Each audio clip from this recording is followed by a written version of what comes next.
Hello, everyone, and welcome to another episode of Sharing with Shellshock. I am your host, ShellshockPrime, and here we are with a brand new episode with all four returning guests for tonight. Joining me are ShadJV. Welcome. Hey. Good to have you back on once again. Good to be here. Yes. And the same thing goes for you, Rick. Welcome back. Hello. Thank you for having me. It's great to be here as well. Great to have you back on as well. And the same thing goes for you, Matt. Good to have you back on. And for you, two episodes in a row. 2 weeks in a row. I walk out the door, come back in the next week. Great to be here. Absolutely. And Ben, good to have you back on again. Good, glad to be back. You guys can... Oh, there we go. Okay. My camera froze on my end. Now it's frozen again. My God. But you can still hear me, right? I can still hear you, but your camera's frozen. You are in a very pondering pose, though. Yes. Oh, my God. Very much aura. But yeah, like... Oh, my gosh. Yeah, it's still doing that. But... Hey, Wolfie. But yeah, welcome everybody coming in from in the chat. So good to see you all. We are going to be talking a lot about Pokemon tonight because Pokemon had the PokeMania Craze and it's been wild. And we have a lot to discuss. But first and foremost, before anything, all right, Shad, remind everybody what type of content you do. So I'm ShadJV. I'm a variety streamer. A lot of my content is Nintendo content, but not always. I do some other like Steam stuff. A lot of my bread and butter are randomizers. Pokemon Nuzlocke and Pokemon randomizers are very common for me. But also do like some Zelda randomizers.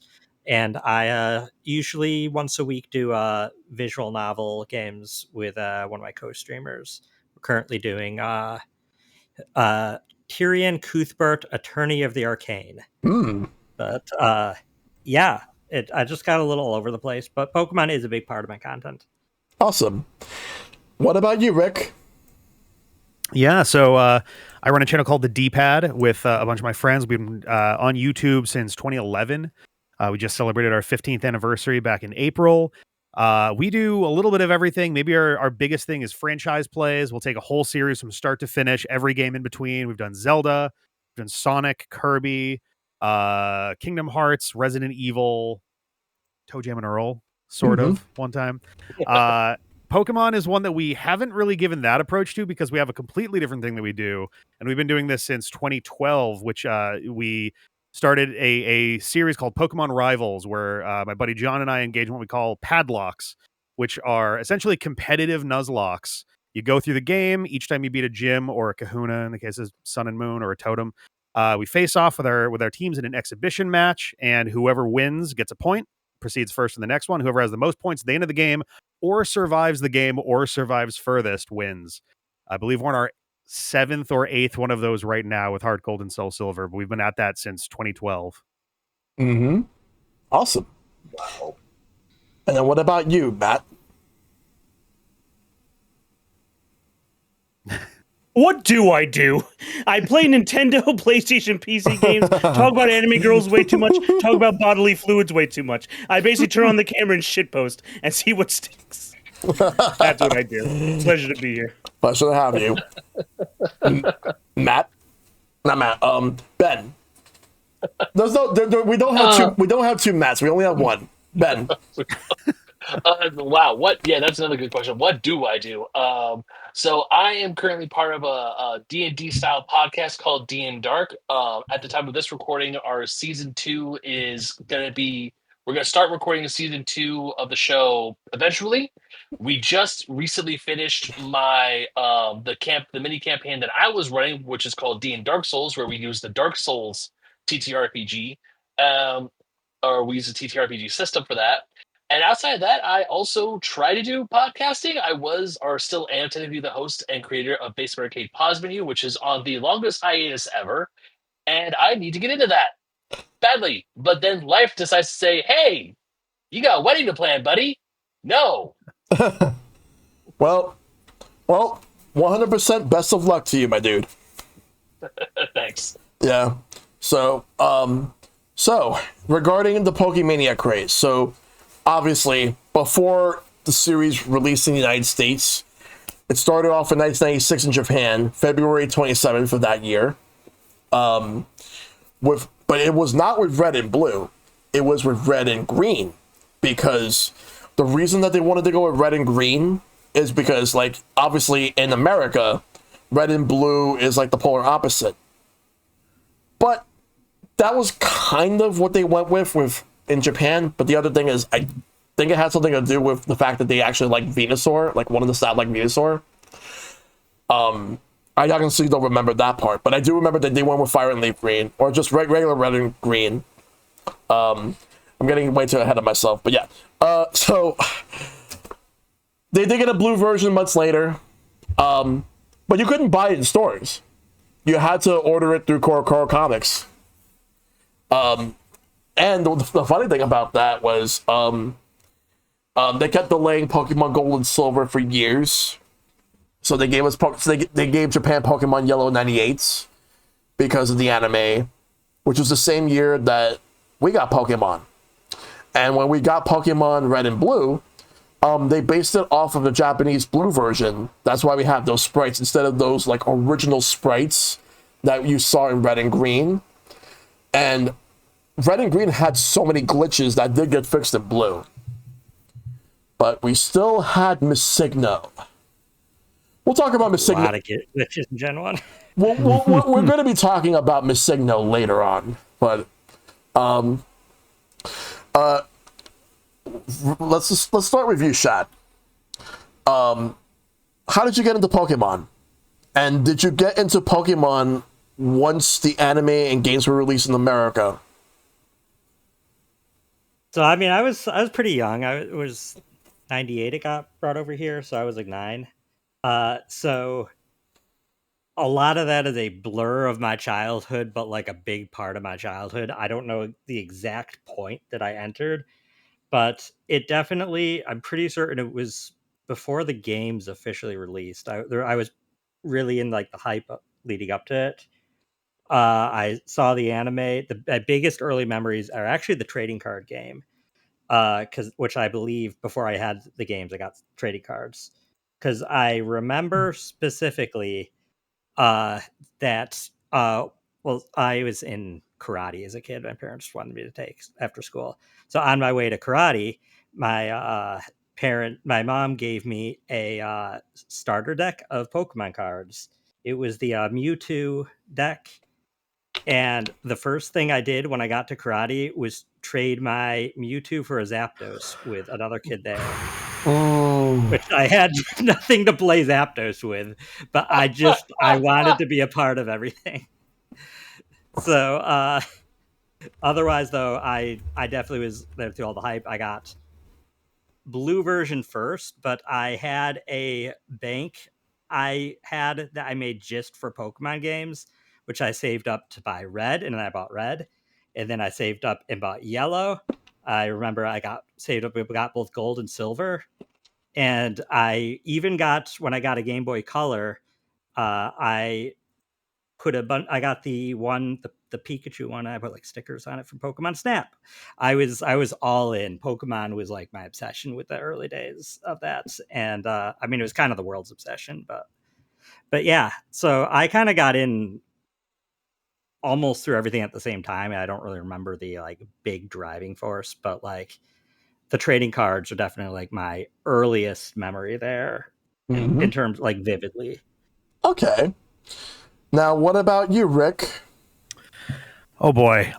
So it's such a blur because it felt like it just kind of all happened at once. I distinctly remember there being a point, and I think this was after I already had the games, where there was this was back in probably 3rd grade for me. So Pokemon came to the States when I guess maybe it would have been later than that. I would have been 11 in 1998.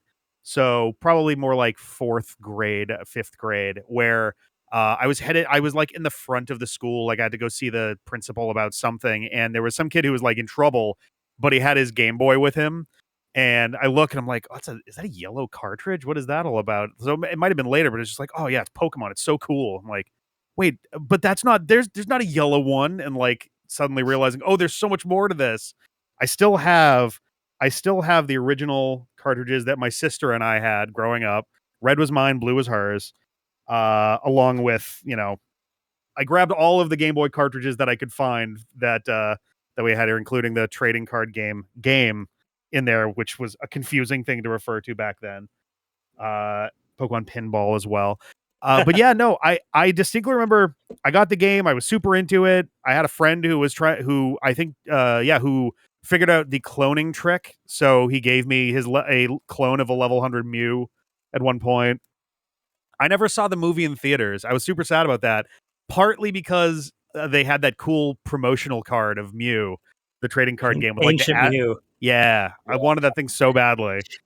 And I remember most of all, I think what I was most into at the time was the anime, because I remember because they syndicated it in the US. It was like a good year and a half after it aired in Japan. So when it came to the States, it was like pre-syndicated. Like it showed up 5 days a week for like the first at least few months that it was airing. So it was just an onslaught of Pokemon. And I distinctly remember I started watching it on Monday. I was so pumped. And then like, all right, here's the first episode, and here's Ash and Pikachu in the thunderstorm. Oh my God, how are they going to get out of this? And then episode 2, oh, it's after they've gotten the bike, and here's Team Rocket and all this cool stuff. And then here's Caterpie and the evolution. And I distinctly remember that like I had to stay after school on Friday of that week, and I was devastated because that was when the gym battle against Brock, that was episode 5, I think, of the show. And I was so like beside myself because I was like, they don't do reruns of this. I'm never going to see it now. Like, I was a mess. My mom was like, I don't understand what. It's okay. It's a TV show. I will say they actually, the first episode they aired was the Battle of the Saint episode. Yeah, the Oh, you're right. Saint totally Anne, right. sorry, Saint Anne. Yeah. Mm-hmm.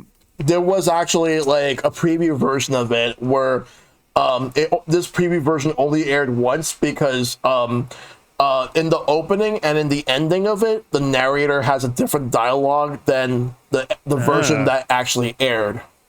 Because the reason that they wanted to have that air first is because they wanted to, since it was the first time we were getting to see Pokemon in the United States, they wanted to introduce us everything, like the characters that were established already, all the action, because the first episode there wasn't really that much action, but there was a lot more there. They picked that because they had everything, all the characters. Yeah, they show more of the main characters, including Team Rocket.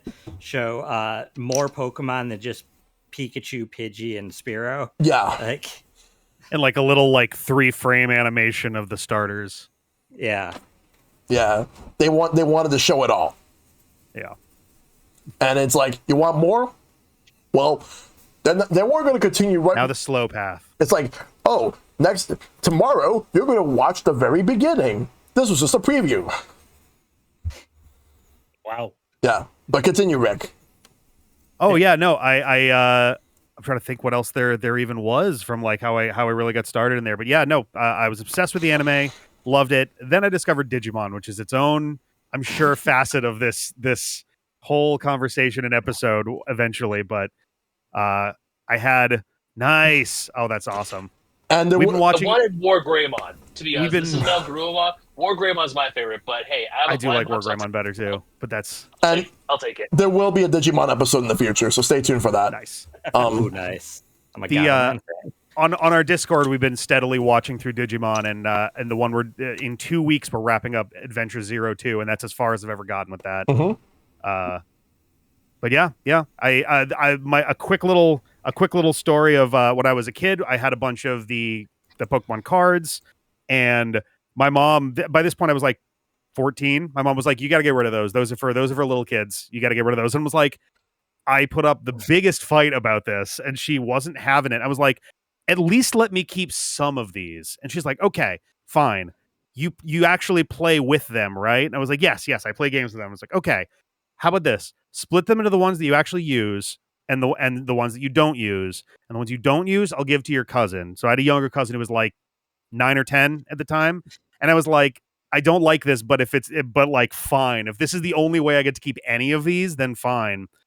And so I split them into two, and I put them into two different binders.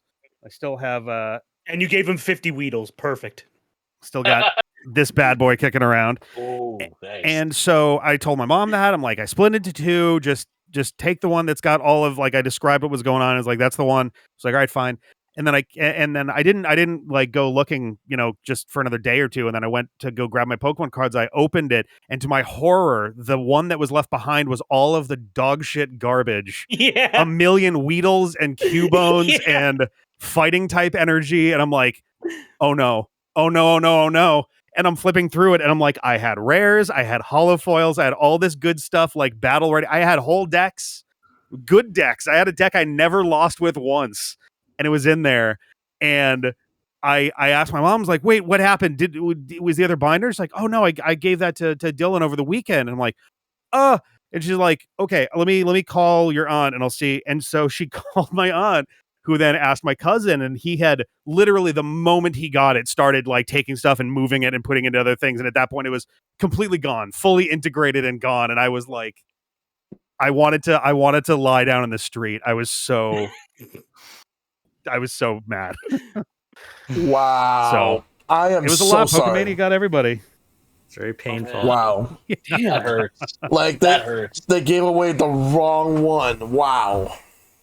I am so I bought sorry. a few of those. I bought a Zapdos at a school fair that someone was selling their Pokemon cards. I bought it for way too much. I bought it for $10, but I was an idiot and young. So, but I hate to have to ask this question, oh no. but did your mother ever make it up to you for that?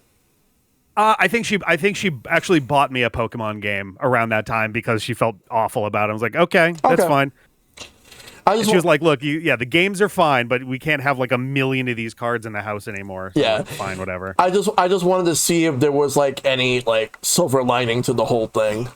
A little bit. I was still upset. I would have rather kept the cards, to be dead honest. But Right, yeah.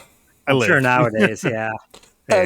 And if you only would have known back then how things are now, but yeah. Oh God, yeah. Holy cow. I think all of our parents are like that. Like I'll tell my story later, but I'm pretty sure that my dad has definitely regretted telling me to grow up and get rid of some cards and get rid of some certain things. Yeah. But I distinctly remember in college sometime, my mom texted me and she sent me a picture of, like, she had looked online and she was like, can you believe how much these Pokemon cards are selling for today? And I'm like, yeah, I can believe it. Thanks. Yeah. Wow. That was an interesting story right there, Rick. Yes. Cheers. Yeah. Snorlax mug reveal. Yep. Please tell me you have something a bit stronger than coffee in there. No, it's orange juice because I'm horribly sick. Orange juice? No. Yeah, definitely get that vitamin C. Oh yeah. I would have loved to throw a little Barcelo in here or something, but alas. Yeah. Now, Matt, what is your story? How did you get into Pokemon, and did you get into it once the anime and the games were released in North America? Well, yeah. I'm pretty sure I'd be shocked if anyone back in my day like heard of it before it reached America. Like the internet wasn't super prevalent in houses. Like we had AOL, like dial-up ass internet. So I'd be shocked if anyone actually learned it. I'm not saying it's impossible, but I was internet savvy when I was 7 because I'm a 91 child. I'm the youngest one here.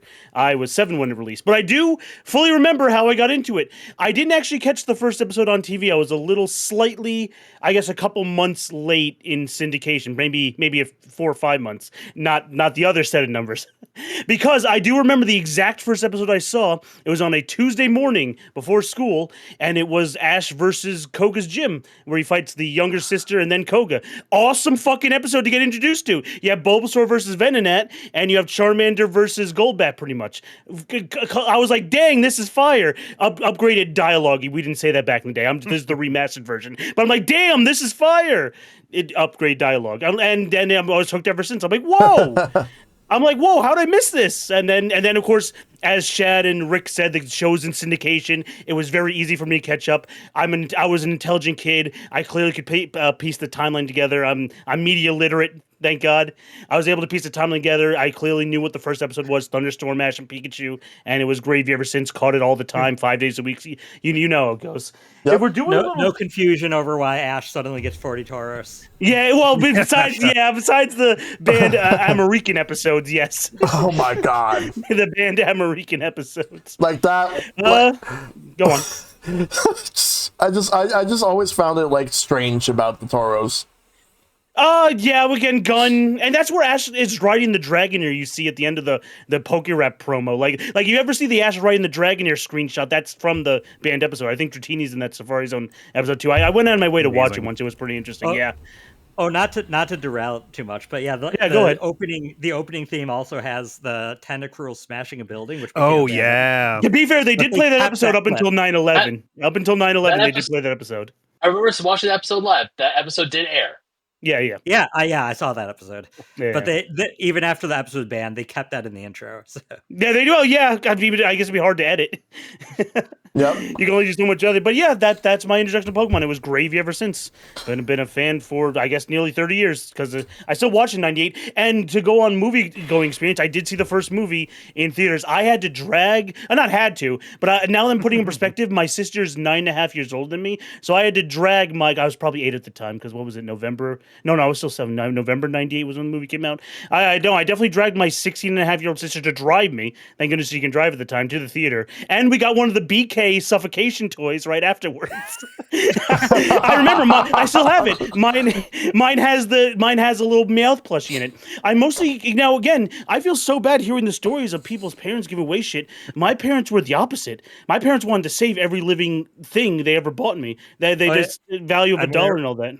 I guess I'm with you there, Matt, because my parents, My parents used to get mad at me for throwing away things. I threw away my Furby, side off topic. I threw away my Furby because his beak was broken, and my mom was like, "What'd you do, Matthew? You threw away your Furby? We could have eaten that." Kidding. But it's like, they didn't want me to throw away anything. My parents are pack rats up the wazoo. But eventually I had something. I was the parent throwing away things. But anyway, yeah, it's a very interesting dichotomy between parents who want their children to get rid of things and parents who don't. Yep. Yeah, I mean, for my parents, it was just my dad grew up doing every type of drug exactly. under the sun. Yeah, how else are we going to eat all they the were parts? they were like, if you're going to be hyper fixated on this stuff, we want to encourage that. You're not off doing drugs. To finish up my little segment, I eventually went with all the Pokemon toys I did save, and I loved them, and my parents loved them too. I eventually gave them to my niece and nephew. My nephew's about almost 12. Yeah, he's gonna be 12 this year. But of course throughout his childhood, and he's still a Pokemon fan. He plays Switch 1, and yeah, I just gave him to my nephew and niece. I don't have kids of my own, but my 9.5-year-old sister than me has kids. So yeah. Yep. That's a very good story in regards to that. But yeah. It came with a little in it. All right, so all right, Ben, it's your turn.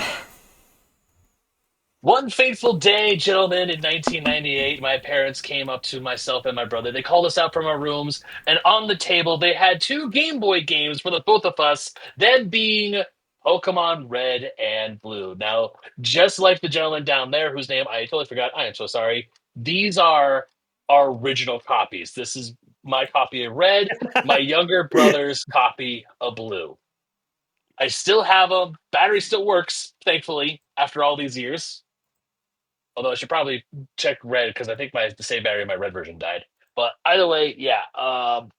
We started off with the Pokemon Craze. I want to say we saw an episode of the anime first, and the first episode I remember watching was the episode where Charmeleon evolves into Charizard. Because I would also get advertisements through the comic books I was getting. I was subscribed to the Superman Adventures comic book, where they take the Kids WB show and turn it into a comic book form. Mm-hmm. There were advertisements for Pokemon there. And I don't know, and I'm pretty sure, because the only way my parents would have bought both of us 2 video games at the same time would have been if another parent had mentioned something. It's like, oh yeah, buy both versions for both your boys, because knowing my parents, they would have bought one and told us to share, which we all know that would not have worked because we would have kept erasing each other's save files. Yeah. So I don't know how, because I even asked my mom and she doesn't remember because that was way back in the 90s. I want to say it was 1998, so I was I want to say I was in second grade when that happened, but yeah, the Pokemon craze hit my house like a truck. We got the games, we got strategy guides, my brother and I started playing. I would tell my friends, and I would say the joke that I was born in Kanto but raised in Johto, because when I'd be playing Pokemon Red, I would just steamroll everyone with my starter. And when I found out, oh, I can't get past Brock with Charmander, let me switch over to Squirtle, and okay, cool, I can at least make it to the Elite Four and get stomped on there. Yeah. But yeah, we were huge. We were watching the anime. We were watching. It was like we would wake up early Saturday morning to watch Pokemon. My parents, it was a struggle to get me out of bed to go to school. Waking up to watch Pokemon, it was like, nah. Alarm goes off, slam, turn it off. I'm in front of that television an hour and a half early with my bowl of cereal ready to go. Yeah. And yeah, like even when the movie came out, it came out around my ninth birthday. So my parents they saw it coming, and I had a party at a local Burger King, and we actually had the Pokeball toys. The very first one I got was the Nidoking keychain, and there was a part in the play place that was like it had like it was like nice and flat. So what we did was we created a little Pokemon stadium up there, and it was more of a like I would yell, "Go Nidoking!" and this other kid would be like, "Go Pikachu!" And then it was like, "Okay, so Nidoking's gonna beat your Pikachu because of this," and it was like, "No, but you Child need to, rules, child game child rules. rules, child rules." And then what we did was like, "Yeah, I'm the Pokemon champion, yeah," and also I would say it's my birthday, so I have to be Pokemon champion. based, Yep. based. Yeah, but we did collect the cards. We tried collecting the cards, but also we tried learning how to play the game. But every starter deck we would buy, it came with I don't know where you could get like this like a standard starter deck, or not a standard starter deck, but like a truly beginner starter deck, because every starter deck we would buy, the rule book would say advanced rule booklet, and every time we open it up, there was this paragraph that said, "Do not read this rule book unless you have played Pokemon a few times." And my brother and I are like, why would you say that? How do we play this game? We want to learn. Because, everyone was going goo gaga over the cards. We were buying the cards. We didn't know what they meant. We didn't know what to do with these worthless energy cards. But we really tried to learn how to play the game. But when my parents would try to read the instruction manual, they couldn't make heads or tails of it, so we just gave up.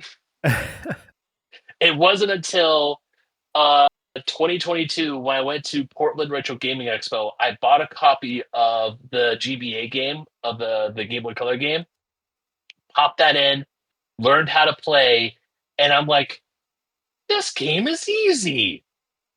I'm a freaking idiot. And from that, and now I can honestly gonna say that I do play Pokemon trading card game competitively. So I have a tournament ready deck ready to go. So when me and my fiance do buy cards, it's not just we're not those money grubbing scalpers. We actually do collect the cards. We enjoy the cards. We like collecting our favorite Pokemon. Because of my day job, it's really gotten my fiance into it, because my fiance, she actually, lucky her, not only does she have the Mew card, but she had this. Ah, nice. Shiny. She's Very had nice. this and a bunch of other cards. When she first showed me her Pokemon binder, I was like, "You have a Charizard?" Because I never had a Charizard. I never pulled Same. Never the. pulled. I never pulled the Charizard. The first ever Charizard I ever pulled was from a City of Flames, which is this one. Yeah. Yeah, first ever Charizard I pulled, but still. But yeah, nowadays my fiance and I, like, we love Pokemon. She's been playing Pokopia recently. I need to get back into Legends ZA. When we went back to Japan back in November, we were joking because we said, okay, we went to a lot of Pokemon centers the first trip. This time, let's not do as many Pokemon centers. That turned out to be a lie, because we went to almost every single Pokemon center we came across. And it was just, it's like those memes where it's like, it was like, go to Japan for the culture. And then it's just like Pokemon, Pokemon, Pokemon, Pokemon, Pokemon. Yep. But yeah, I will say, when I was growing up, I would go into phases. It was like I was in a Pokemon phase, then I was heavily into a Digimon phase, and then I go back to watching Pokemon, and then back. I would definitely go back and forth between Pokemon and Digimon as what my hyperfixation of the month would be. But as far as the video games, I stopped after Silver. I let Ruby, Sapphire, and Emerald Go, and I didn't get back into it until Diamond, because when I was a teenager, outside sources or outside things were like, they weren't talking about Pokemon. Pokemon was one of those things you kind of keep hush hush. You hit a certain age, it's like, oh, you can't like Pokemon. It wasn't until high school where I saw everyone was playing Pokemon Diamond, and they're like, "Hey, you should get Pokemon Diamond." And so I did, and I was like, "Oh man, I'm gonna get some shit from my brother." He comes home from school, and he's like, "Oh, thank God you got Pokemon." I was like, "Wait, you were banking on this? You were banking on me to buy this game?" He's like, "Yeah, I want to play it after you're done." I'm like, okay." He never did, but still, The thought that counts. Yeah. the thought that counts, yeah. And now it's like I play the games. I haven't played all of them, but I definitely do. I get excited when a new game is announced. I did fork over $20 to play Fire Red because Yeah. cheaper than buying $100 cartridge. Yeah. For the GBA. And yeah, and now my fiance and I, our wedding is now partially funded by us pulling the Umbreon card from Prismatic Evolutions, because we pulled it. It got a perfect 10. We sold it. We used that money to help to put a down payment for our wedding venue, and our wedding theme is now going to be nature and Pokemon. So we're going to incorporate Pokemon into the theme of our wedding. Nice. Very cool. That is awesome. Yeah. Thanks. So regarding the whole PokeMania craze for me, like how did I get into Pokemon? And because I got into Pokemon when the anime and the games released back in 1998 in North America. 2.5, I'd say a little over 2.5 years after Japan got it.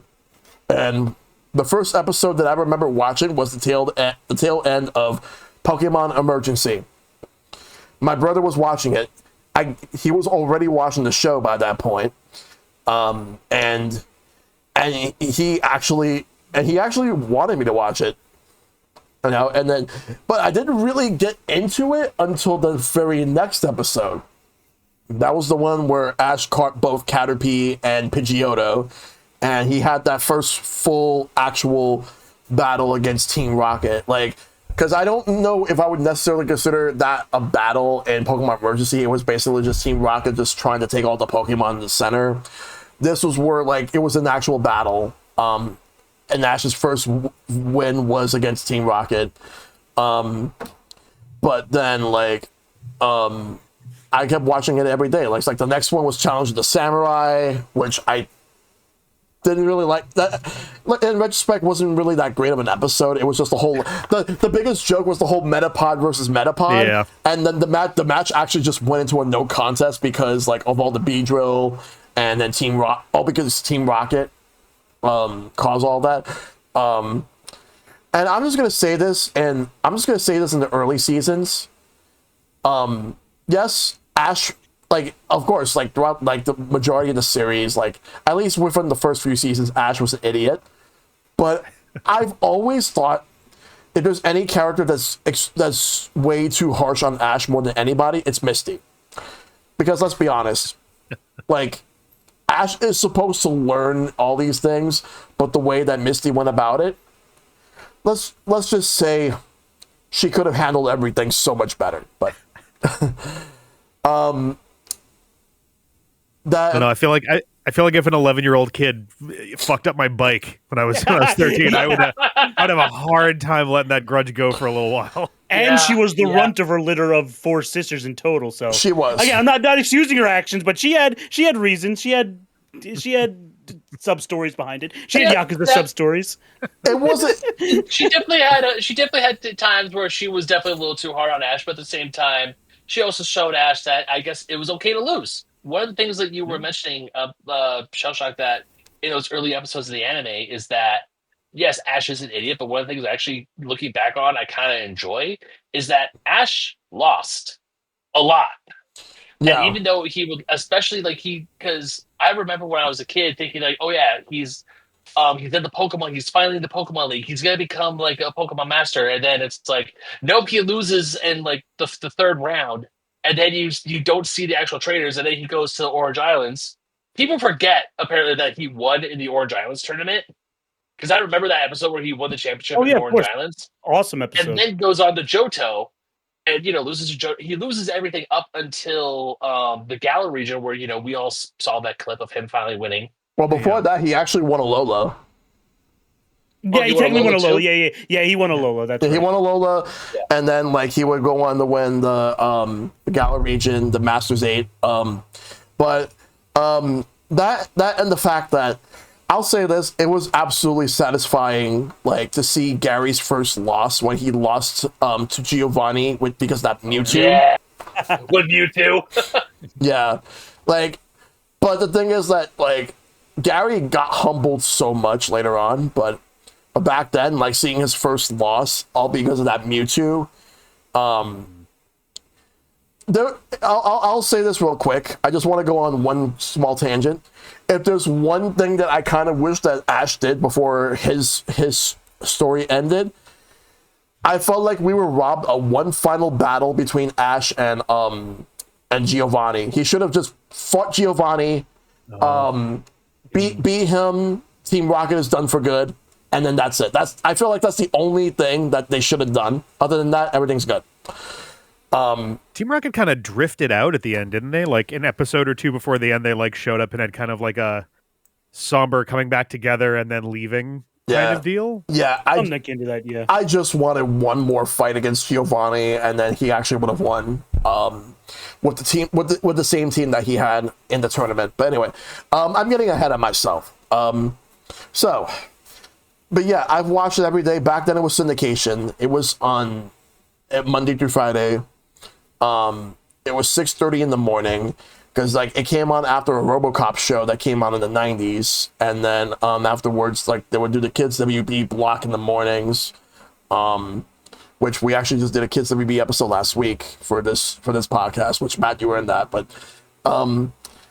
yeah, I watched it every day, and then I remember the last episode that they aired in syndication was March of the Executive Squad, where in the end of it, because that episode was kind of a nothing episode other than the fact that Ash's Charmander evolved into Charmeleon, but most of the episode was kind of like was kind of a weak episode in my opinion.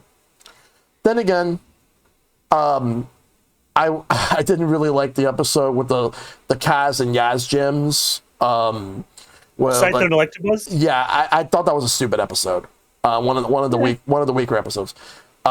And then like the next day after March of the Executive Squad, it went back to Pokemon I Choose You. But that's when I caught up. They actually skipped an episode. Like, yes, I know they skipped the whole like. There were 3 episodes they skipped, but there was another one that they skipped that they aired a little bit later on after they were airing reruns, because they skipped the Dratini episode where Ash caught all the Tauros. They skipped the infamous Porygon episode. Yeah. And they skipped an episode that later aired in the Orange Island seasons as a lost episode called Beauty and the Beach. And that was the episode where where James participated in a beauty contest and he was in a very well endowed bikini. Yes. Yeah. He got breast implants just to participate, which the fact that they censored that, but the fact that they actually aired that episode at all, because there was actually a clip from that episode that aired in the episode where Misty would get Psyduck, because when Ash was reminded about his mom about something, they shared like a very small clip where Ash and the guys were parting ways with his mom and Professor Oak. And the episode that was actually skipped that aired later in the syndicated run was Pikachu's Goodbye. Because I think I might know why. Because around the time where they got like the first couple episodes, like 4Kids started getting episodes around like December 1997 or like January 1998, and Pikachu's Goodbye was not part of that package. Because they got those episodes because it was about the time where they were starting to dub the episodes. Since dubbing episodes takes a little bit just to do, but there was like, but they only skipped a few episodes. But Pikachu's Goodbye, we got it like in November '98, and then after that, we had to wait a couple more months for the next new episode. And the next new episode that they aired was the first one that aired on Kids WB. The Problem with Paris, and that was the one that Ash's Charmeleon. That's where we actually start seeing that Ash's Charmeleon was not obeying Ash, and then that carried over to when Ash's Charmeleon evolved in Charizard in Attack of the Prehistoric Pokemon. And it took all the way until the Orange Islands when Charizard was frozen by a Poliwrath for Ash to actually manage to get Charizard to obey, because he had to just rub his back, rub him. Yeah, and then he started obeying Ash for good. I got the games back in New Year's Eve 1998. We were only able to afford one Game Boy. It was a Game Boy Pocket, and we were trying to figure out which version we were going to get. So we got this one, Pokemon Blue. And Squirtle was the first Pokemon we started with, but the problem was Game Boy batteries aren't always reliable, because sometimes you might lose your save file. So when we would start over again, we did a run with Bulbasaur, and then we started over again, and then we did a run with Charmander. Then this got stolen. This in the game, because at first Game Boy Pocket broke, so we saved up to get a Game Boy Color, and then the Game Boy got stolen. So my brother got his own Game Boy Color, because the one I had was the Indigo Game Boy Color, and my brother got the Atomic Purple. And since we had Pokemon Blue, he got we compromised that this time we would get Pokemon Red. And then back in June of that year, 99, I got my Game Boy back because they got it from the guy that got stolen. He did get he did get in trouble, but he didn't get kicked out of the school, which I was actually hoping he would get kicked out of the school, but that's another story. But I did get my Game Boy back, so then my brother gave me the Pokemon Red because that was mine, and I gave him the Pokemon Blue because that was his. So then we were pretty much locked in by this point. We got a bunch of the merchandise, the toys. We got the card game because I remember exactly what was the first card game we got for Pokemon. It was the original base set starter set, where the starter deck that you get the Holo Foil Machamp. So that was my first Holo Foil, the Machamp. Well. And then we started buying packs, and then we just got into cards. Although we started playing Pokemon competitively a few years later, but all because when the Pokemon Center came around, we went to the Pokemon League. But I'll talk about that later.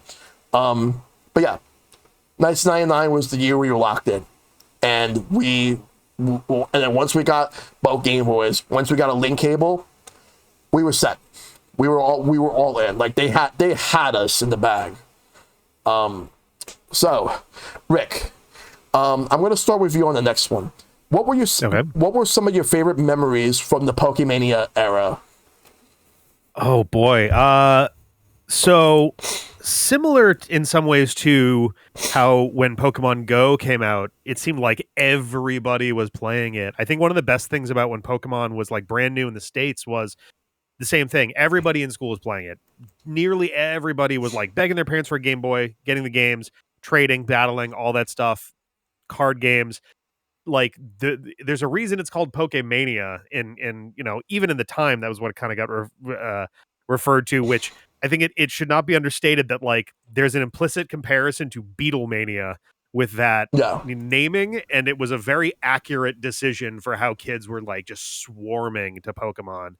So everyone in class was playing it to the point where schools were nobody's allowed to bring Pokemon. If we see Pokemon cards in the building during school hours, it's going to be confiscated and given to you after school. And if we see it again, we're going to call your parents. Too. And It was everybody I knew at other schools had them banned and everything. And it was kind of fun to both have a thing that everybody was playing and also have this sort of active rebellion at the time too, because we knew we weren't supposed to have our Game Boys. We knew we weren't supposed to have our Pokemon cards, but everybody still brought them. And it became a whole thing about figuring out sneaky ways to play your game when you weren't supposed to, or trade between people. Nobody tried a whole Pokemon card battle or Game Link cable stuff, but everyone is still there, and it became this like sneaky thing of like who's gonna be the next person who's gotta figure out this thing. Oh, who's gonna get caught next? And kind of the whole thing was itself one huge kind of beautiful memory of just that microcosm of time, I would say. Mm-hmm. What about you, Matt? All right, let's go over the checklist I was thinking of in my brain. All right, well, dragging my older sister to see Pokemon the first movie. She definitely paid for my ticket. I didn't really have much of an allowance as a kid. Well, at that young an age. Remember, I'm the youngest one here at 7 at that time. So she was nice enough to, I guess, paid for my ticket. I guess my parents like treat your younger brother nice. Thanks, parents. Awesome. Good work. I dragged my mom eventually to, well, again, she was happy to do. I say drag, but she was happy to eventually see Pokemon 2000. I still have I didn't get it down from my shelf all the way up in my closet, but I still have my Ancient Mew card. I have it sleeved. It's in good condition, but I'll obviously just keep it for good memory. Still have my Ancient Mew card from that one. Pokemon 2000 is still one of my favorite movies of all time, by the way. Goated Pokemon movie. Still top primo movie. Just amazing. It's a simple, nice adventure tale. Some other good classic memories, like you said, bringing Pokemon cards to school. Yeah, Lugia. Oh, Base Bird, my favorite one from Gen 2, which I'll move on to this part of the story. I do remember getting all three. Did I get all? Yeah, I got all three versions of. No. Yeah. I'm sorry, I'm losing my mind here. I got blue and yellow as a kid. Yes, I got blue and yellow as a kid. And one of my other favorite memories was my dad taking me to the New York City Pokemon Center store to get silver. My dad worked in New York a lot when I was a kid, which is cool. But so he knew New York like the back of his hand, funnily enough. Mm-hmm. And he took me in there. Again, my parents were actually very supportive of my Pokemon craze. Again, as long as I didn't overdo on merch. My parents taught me the value of $1 as a kid. So as long as I didn't go crazy and I got good grades even in elementary school, they were supportive. Like, sure, we'll buy you a video game, we'll buy you cards here or there. Absolutely. Other good memories is, again, like hiding Pokemon cards in school, I never actually really brought my Game Boy to school, because if I lost my Game Boy, I knew I wasn't going to get another one. My parents were also very strict. They're like, okay, here's your one Game Boy.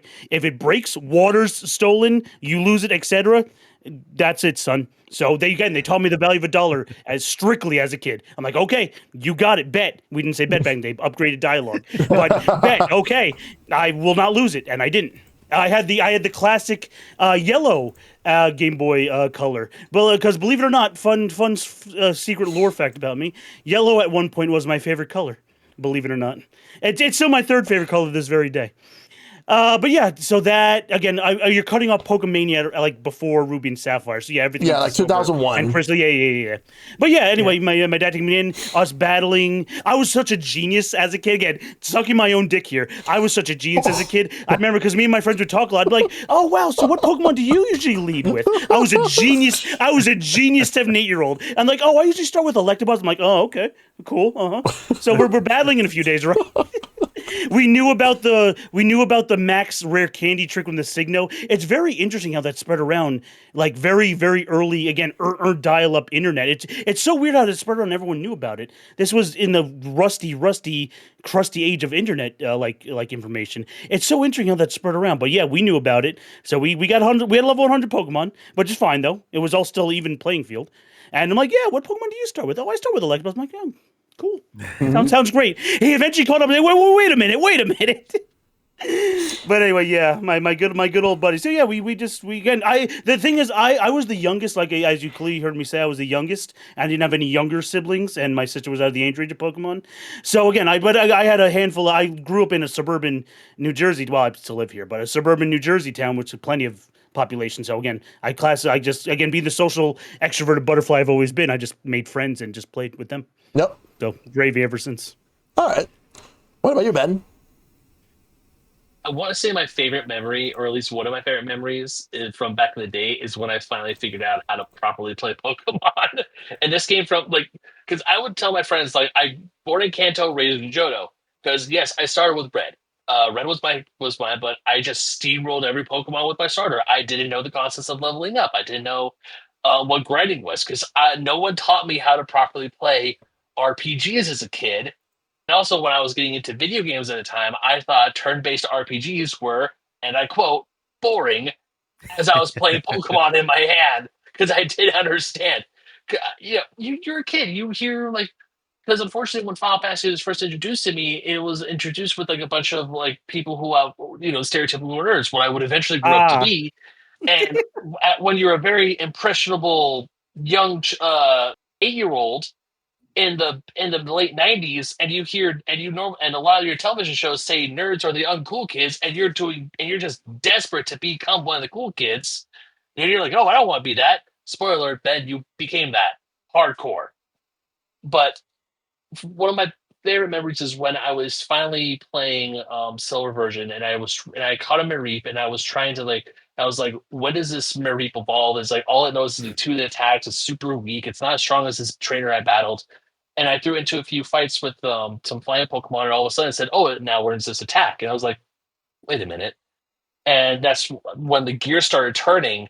Because the first time I played Silver, I did make it to the Elite Four, but it was only with Bruno, and I kept losing at Bruno because I didn't have enough. Because my tanks were my Typhlosion and my Lugia; those were my strong ones. And then later I figured out, like, oh, I need to train. I need to cycle these Pokemon out. And that's why I finally understood the concept of level grinding. Of okay, besides the type advantages, like what other type advantages can I use? Bruno has some rock Pokemon. Okay, go Gyarados. It's like, oh, that Gyarados, I need to save before I battle it at the Lake of Rage, capture it. Now I have a really strong water type on my team. And then it's like, all right, cool. Here's Lugia Psychic, but also I have my Noctowl, which I caught and raised, and it's like, okay, and those psychic attacks, that's who I can do for Ghost and poison type Pokemon. It was this whole thing of finally figuring it out, and instead of just saying first Pokemon ever start, beat everyone up.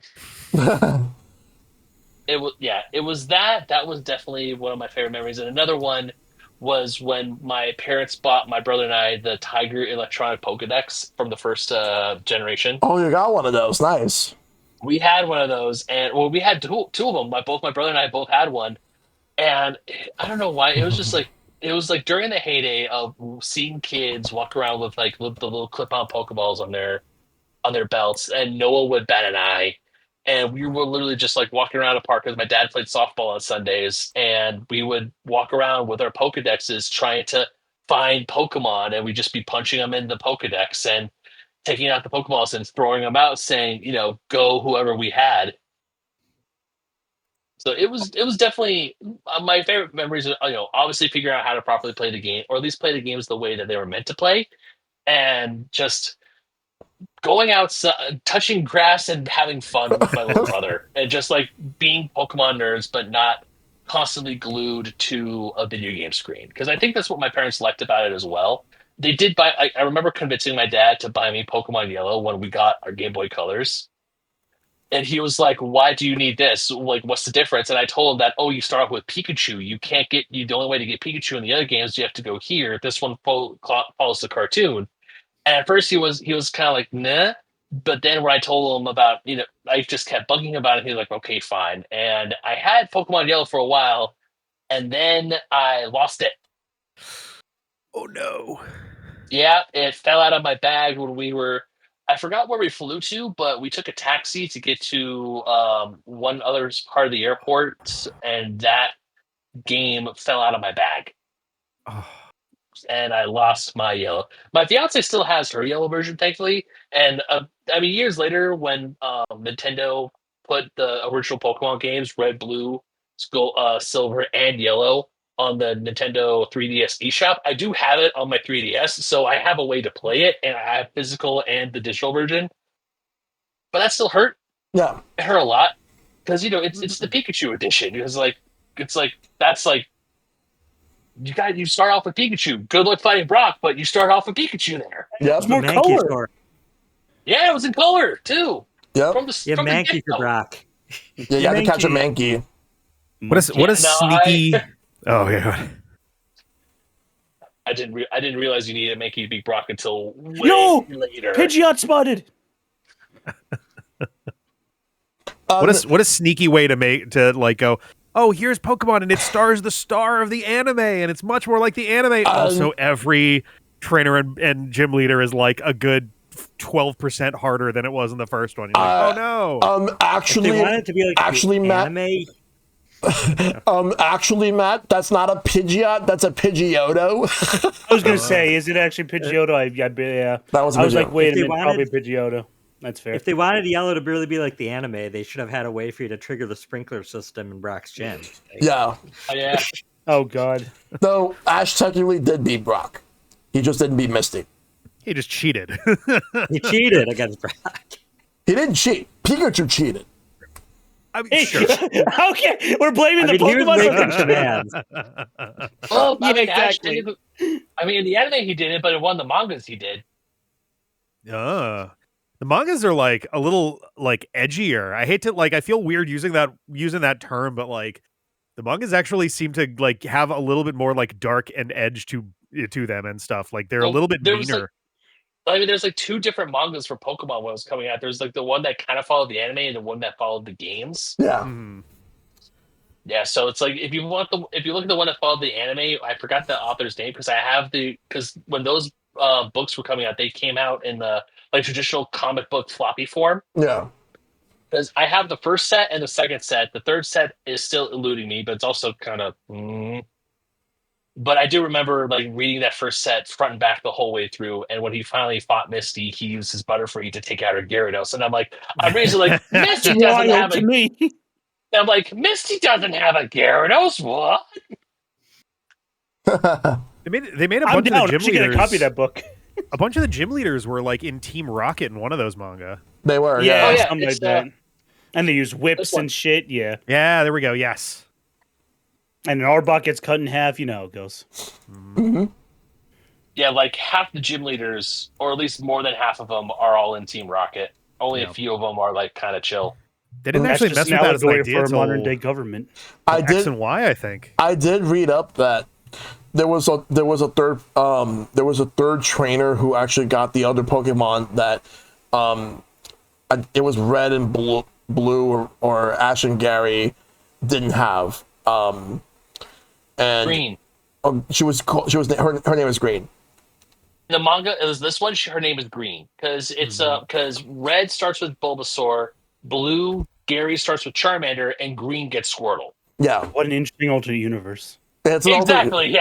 Yeah, it's more hardcore. I actually the thing there was a question that was asked about in the community questions. I'll answer that later, but it was interesting.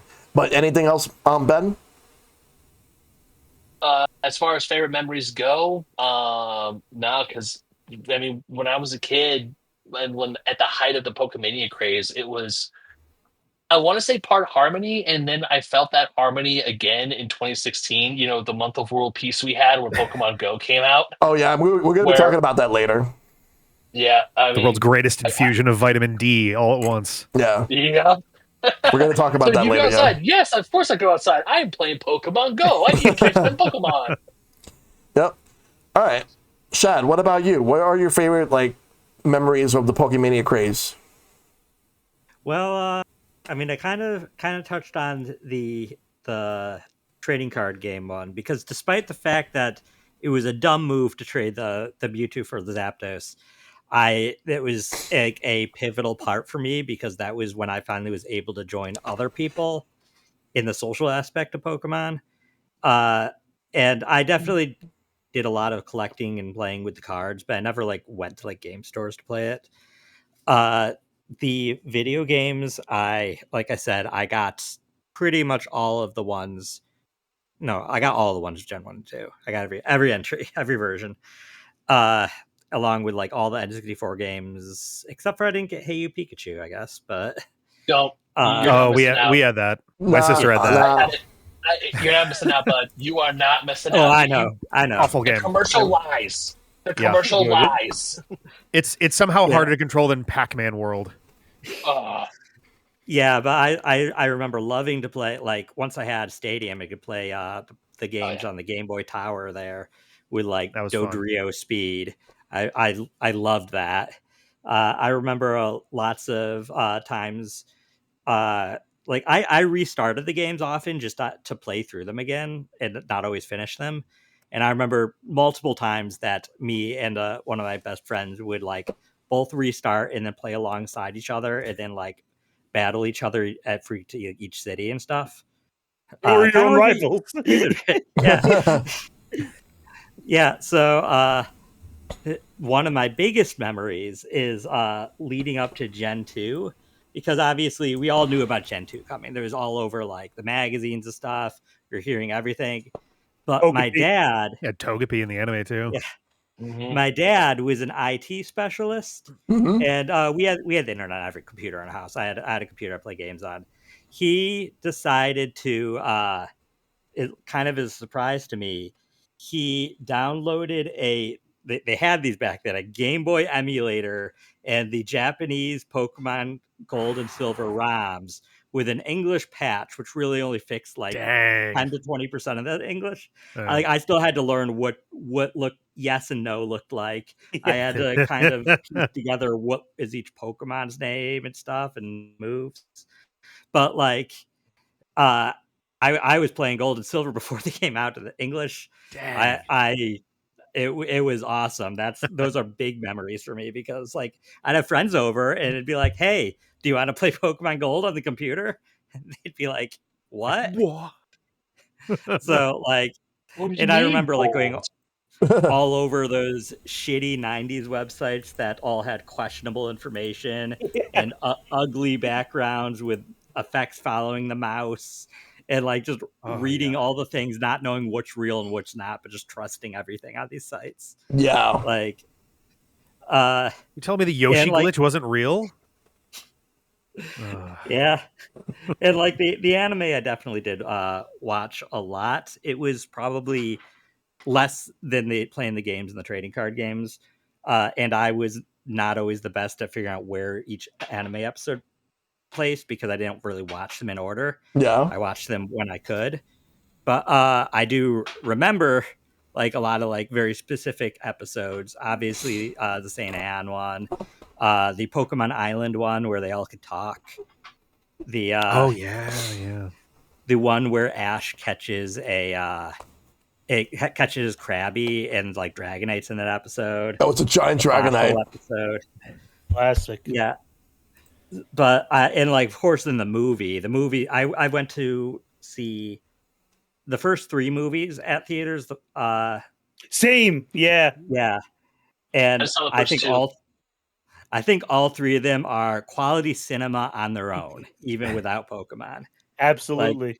Everybody quotes to death Mewtwo in Pokemon the first Oh. movie. Because you're not expecting that in a kids movie.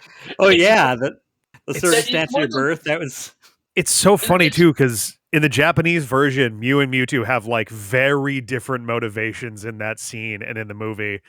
And like Yeah. Mew more or less Mew kind of sort of tells Mewtwo that they shouldn't exist at all.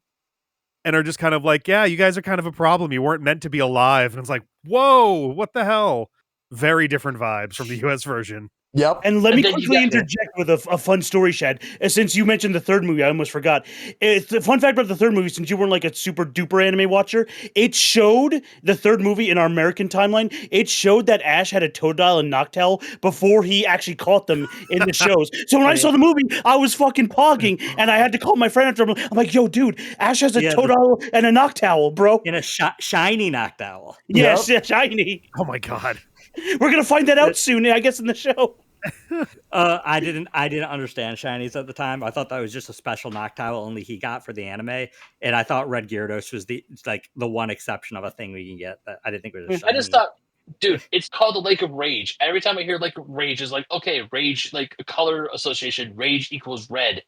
It's the red Gyarados because you caught it in the Lake of Rage. He's a pissed off Gyarados. Of course he's going to Mad be red. Gyarados. And to be fair, the pink Pokemon in the Orange Islands didn't help either, because those aren't even canon. So it's like they were all sorts of kooky. It There was just also the girl Butterfree. That was Oh, that was yeah, the pink. girl the girl Butterfree, Butterfree. That was yeah. the first It's the instance. shiny form of Butterfree. That's Yeah. not the And shiny, don't damn it. forget that the anime introduced a one Ditto that couldn't transform well. It had the dumb face. Oh yeah. And then that later became just a canon thing. It became a Yup. canon thing, Thank especially you, Pokopia. yeah, Pokopia, and also, the fun fact is that the first Pokemon from Gen 2 that was ever revealed back in 1997 or late 96, early 97 in Core Comics, is a box legendary. Take a wild guess. it was I'd say it would have been It was Ho in the first episode. yeah, Yep. flying through the sky.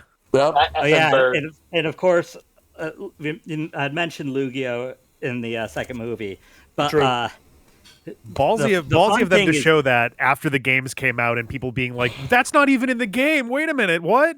No. yeah, Lugia is the one Pokemon that was not officially designed by Game Freak.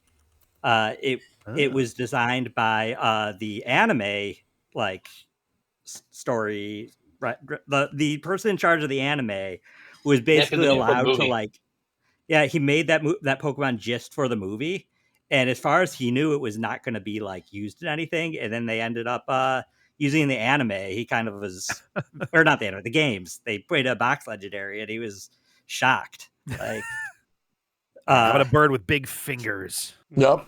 And there's also the fact that the first anime, the whole thing with localization was really wild with Pokemon movies and the anime. They obviously we make all these jokes about the jelly donuts and stuff, which by the way, as a 9-year-old, I just was like, oh, okay, I guess that's what jelly donuts look like in Japan. Same, Yep. same. I didn't know any better. I just trusted it. I was like, why'd Brock lie to me? If I may, gentlemen, I'm going to put this partially because of my ignorance as being a small child. I thought Pokemon was American because it aired on American television, and I did not Sure. realize that it came from Japan. I had my parents did not say is like when I had a neighbor across the street who was Japanese, and his family was came from Japan, and he would get some stuff from Japan. And I remember he came over one day. He showed us the premium file for Gen 2, the starters, the evolutionary lines, trading card form before they ever came out here in America, because we knew that we were getting a new game. Yeah. And I was just surprised, wow, this is interesting that Japan got this first. And he looked at me and go, what? And I was like, yeah, because, this is an American cartoon. And I think he just Oh, let dear. that glaze over because, we're talking about the jelly donuts thing. He's holding a rice ball. It's like, that's a rice ball, dude. That's not a jelly donut. What are you talking about? And yeah, it wasn't until years later I was like, oh, so the reason why all the Japanese stuff happened, there's a lot of Japanese stuff for Pokemon because it came. Oh no, I'm a Mhm. fool. If it makes you feel any better, then that was the intention.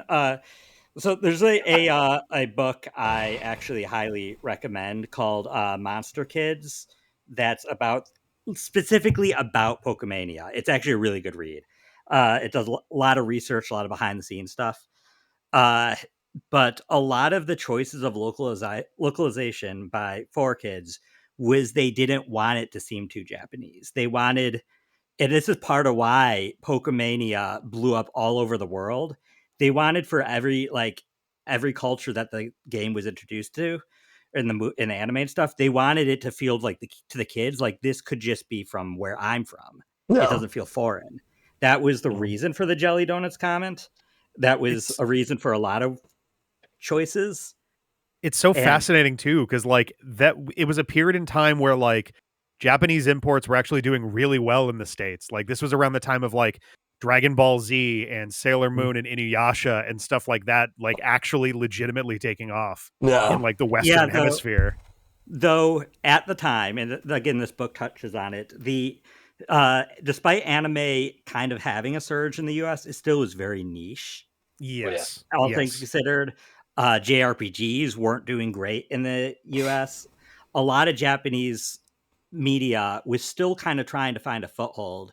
And a lot of the success of animes and JRPGs to a lesser extent, but especially animes going forward from that is because Pokemania introduced the world so well to the anime, to anime in general. And that was really a gateway, anime that really set up the West to more broadly accept anime in the mainstream. Yeah. And there's just so many factors that went into Pokemania taking off the way it did that a lot of it was very unlikely to ever happen, that all those things would happen at once. It probably would never happen again. And yeah, but a lot of that was intentionally to try to make it so it to kids, it didn't feel like some weird thing from another country. It felt like media from their region.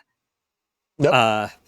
And the one last thing I want to mention that I have memories of is the Pokemon Master Trainer board game, Yes. which I love to death. Me and my friends would make up like house rules where we had to collect all the Pokemon before we could like go to the Elite Four because you got to catch them all. Like I did so much with that board game, and then they had later the Johto one too. But they the did. Kanto one, I never knew. yeah, I never got the Johto one. I only had the Kanto one, and unfortunately, I don't know if I just got rid of it.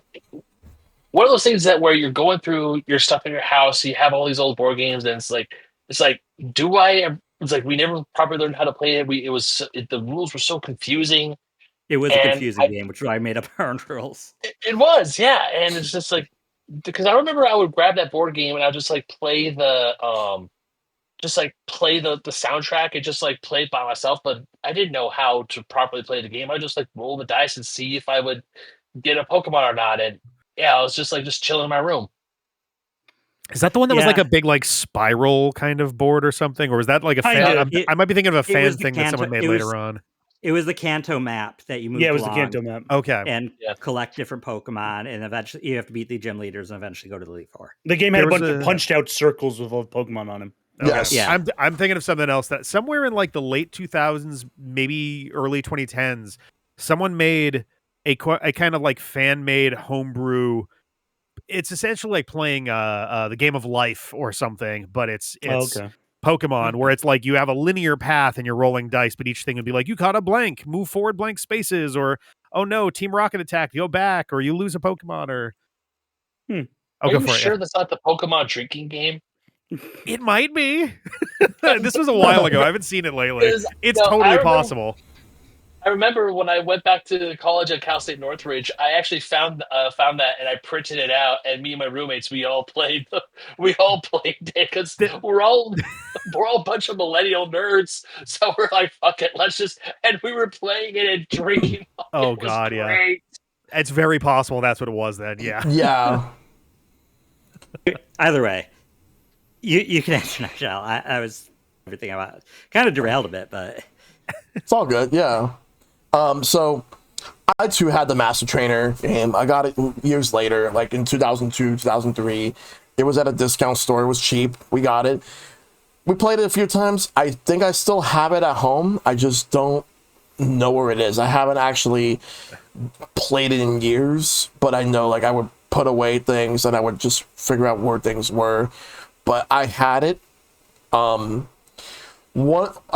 terms of favorite memories, one of the biggest things was when we first started playing the Pokemon card game. And what I remember was it was during a winter break in February 1999. Like we always had like the winter break where we had a week off of school, and I ended up getting myself some Pokemon cards. Like we just only got the starter deck. And I also bought a strategy guide. Like it was like not an official one, but a fan-made strategy guide for Pokemon at the time. Like someone actually drew a cover, and all the screenshots were from the Japanese versions of the games, but they also applied to the English releases. They would tell us like Pokemon Red, Green, and Blue, because there was a Japanese Blue, and which at the time I didn't even know there was a green version in Japan. I just thought it was just Red and Blue. How would we know? Yeah. Unless you had internet or if you kept up with magazines, they tell you and all that stuff. But what I remember was the same day that we got into the Pokemon card game, there was a game that was featured on a Japanese Nintendo 64 that completely changed my perspective of gaming forever. It came out in January 1999 in Japan, but it does involve Pokemon. And we would get a few months later, and you wonder what that game is? It was the original Super Smash Brothers, because I remember seeing that when I first saw that, and I was like, wait, Mario, Pikachu, Kirby, and all them? Like, they're all in the same game? Link? Samus? Like, all those characters were in the same game. Like it was like a big crossover. But the biggest, like, out of all the characters I've seen, I was like, how the hell is Jigglypuff in this game? And little did I know, joke character. and little did I know, Jigglypuff would be in every single game in the series. But yeah, Smash Brothers. Like I have like, but I've also have seen like in the strategy guide, like where they was talking about Pokemon Stadium, like, but it was the original Pokemon Stadium we didn't get because that was the one that came out in 1998 in Japan, and it had a limited amount of Pokemon because the plan was that the cartridge version would have a limited amount of Pokemon, and there was going to be an N64 disc drive version where it would have the rest. That was the original plan. But then they kept delaying the disc drive in Japan, so much so that they decided they didn't want to wait anymore. They just made a Pokemon Stadium 2 in Japan that had all the Pokemon. That's the one we got. Like you can see right here, Pokemon Stadium. I have it right here. It says my brother wrote his name on it, but because they tell you this game belongs to, and my brother wrote it. So we got that. For the record, I also have Pokemon Stadium 2. Like Nice. you have to have both. Like you have to have because like because like I have Pokemon Blue. I don't have Red anymore because it stopped working, and then we got rid of it. I have Yellow. Then when we got to Gen 2, I got all three. Though Pokemon Gold is my brother's, Silver is mine, and so is Crystal. But we also have spin-offs: Pokemon Snap and Pokemon Puzzle I League. played the crap out of Snap. I loved Snap. And I wanted to play Puzzle League to go, so Puzzle Challenge. Excellent. And this was rare one. different because like the N64 game was based off the anime. This was based off of Pokemon Gold and Silver. And I think Pokemon Puzzle League was one of the only games that was actually directly. It was that and Yellow were basically the only ones actually based off of the anime fully. yep. Yeah. And Or at least, I guess Snap a little bit, sort of. That was a weird case, but what happened, Ben? Snap used that one. Snap had that character who from the photography episode, Todd and also Snap. Todd Snap. Todd yeah, Snap. Todd Snap, and then of course he actually had Professor Oak's voice actor going wonderful every time you would show him photos. Or Klaus. Welcome back. But yeah, I have Pokemon Pinball, which this was scribbled all over. Like this was a used copy that I got like back in '99. What? Go ahead. I was gonna say I didn't mention, but Snap with the kiosks to print the stickers. Oh yeah. oh I had yeah, mine. so yeah, many of yeah. those. I had a picture of Moltres that I took that I like put on my Game Boy. Like I had it was a a really cool thing. I had like a lid that covered this and I lost it. I don't know whatever happened to it. Don't worry, The same. battery. Happens to everybody. Happens to everybody. Same for mine. Yeah. And I still have mine, but of course I bought my copy of Pokemon Pinball secondhand, so I bought it loose, just the cartridge. But the fact that it still has the battery cover, I'm like, I'll take it. Like, so another favorite memory of mine was, I remember like just throughout like the summer of 1999, like just going around like buying Pokemon cards, and I remember like always like a bunch of minor memories, like being excited whenever I see anything Pokemon, like I just had to consume it. I needed it. I wanted it all. Like anytime I would see Pokemon, like whenever like my mom would take me and my brother out like anywhere else, anywhere, like, and the moment we see Pokemon, it would take a while before my mom would even buy any of that stuff for us. Like anything that's like cheap, she would get it for us. Anything that's expensive, we would have to wait. Either we had to wait or we don't get it at all. But one of my other favorite memories was back in like November of 1999, the moment that the movie came out. But I do remember before that, I was in summer school, and we went to the movies to randomly watch Inspector Gadget, which not a great. Same. Oh hell yeah! Same. And when I went, when like you would see like posters for upcoming movies, one of them was Pokemon the first movie. It was the same poster where you would see Mewtwo versus Mew, and they say, and then they hype it up as like the match of the millennium or something. and then it says like coming soon, Pokemon the first movie, like November. And we were also, and then in the bottom you would see like a little snippet that says also you would watch Pikachu's Vacation before it, and they had silhouettes of 2 Pokemon we've never seen before, which would end up being Marill and Snubbull. But so we waited till November 1999 to watch the movie, and at the time, I 99. Okay. like I knew Pokemon was big, but you want to know when was the moment I figured that this was the moment I actually figured out like how big Pokemon was. When we went to the movie after school, because my mom said she was going to take us. She wanted to wait until like after both my brother and I got home from school. So we did. And when we got there, the movie theater was packed, filled with so many kids as well as parents of kids who were there. Like everybody was playing the video games, everybody was playing the card game, like trading cards. Like my brother actually brought cards with him so that we can, because when it comes to trading between me and my brother was always the one that tends to handle the trades better than I did. So and usually I would have to be the one to ask him like, is this a good deal? And if it's not, then like we go with something else. But and you always get a Pokemon card with a movie ticket. And they had 4 Pokemon cards. And there was a Pikachu, it was an Electabuzz, a Mewtwo, and a Dragonite. I remember I had I don't remember if it was a Pikachu or an Electabuzz, but my mom and my brother got Mewtwo. I got the Pikachu one, I remember. And and since we had 2 Mewtwo's, my brother traded one of them for an Electabuzz, and then he traded another card to get Dragonite. So we had all 4 on the same day. We watched the movie. Like it was huge, just so surreal going to a movie theater, and like my mom, like even my mom was just mesmerized about this. Like so many kids, and kids in early teens playing Pokemon. It was like ridiculously huge.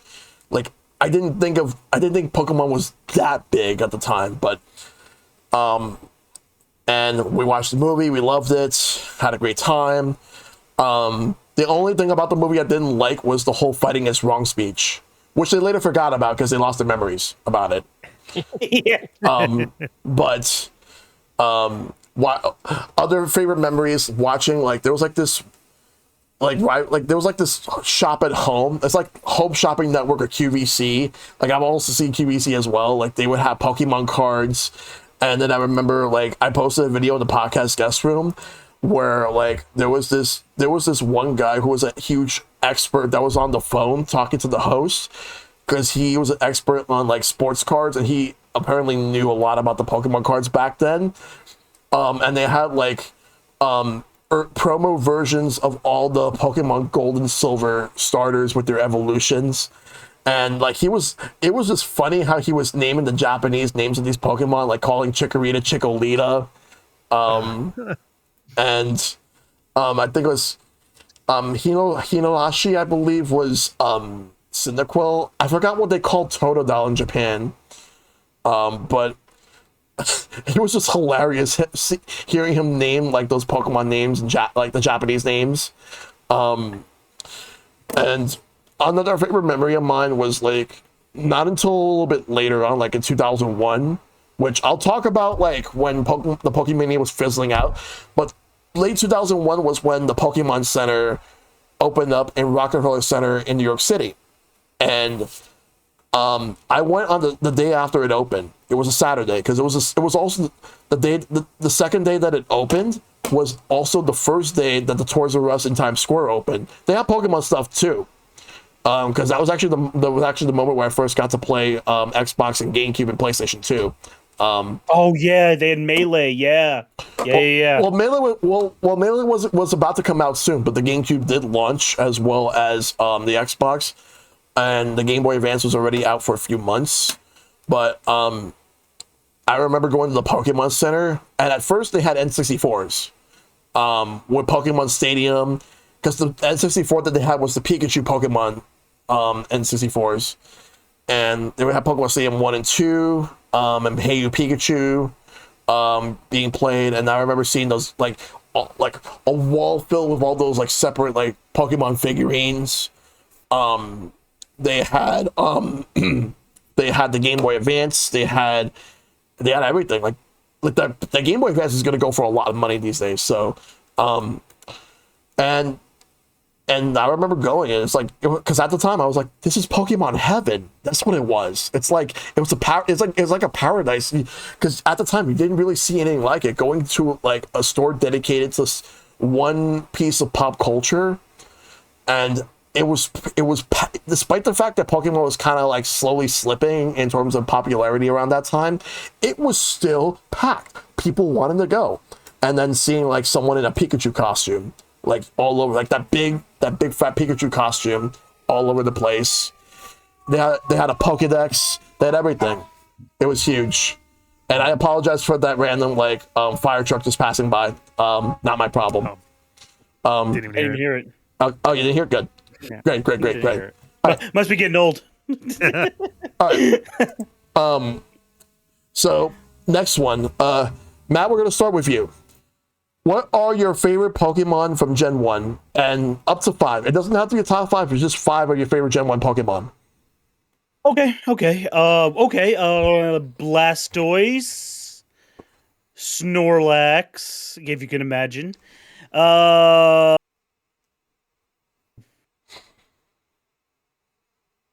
Top 5.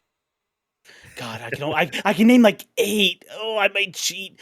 Okay, let me not beat around the bush. Blastoise, Snorlax, Butterfree, Vaporeon, Tentacruel. You can tell I like water. It's my second favorite type. Fighting's my first favorite. Hitmonlee, and then Gengar, and then stuff like that. There you go. Okay. I cheated, but I love the handful. Ben, what about you?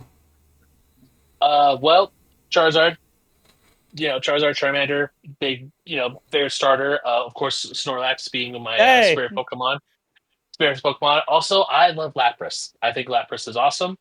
Fair. Lapras is sweet. Also a big fan of Rhyhorn / Rhydon, that evolution. Flying wise, I like Zubat. I know everyone likes to joke on Zubat because you go into a cave, it's like cave herpes. But especially in later games, you evolve Zubat into Crobat. I'm like, Crobat's just awesome. Yeah. Sure. Shad. Okay, yeah, I had to think about this. So for mine are probably kind of odd choices. So I loved Magikarp. Something to me about something dumb and pathetic. But then it could become something cool. But like Gyarados is already cool, so I like Magikarp more. Yeah, it's the potential of it and just how dumb Splash was at the time. Yeah. I also like gimmicks in general, so I liked Electrode. I like the self-destruct stuff.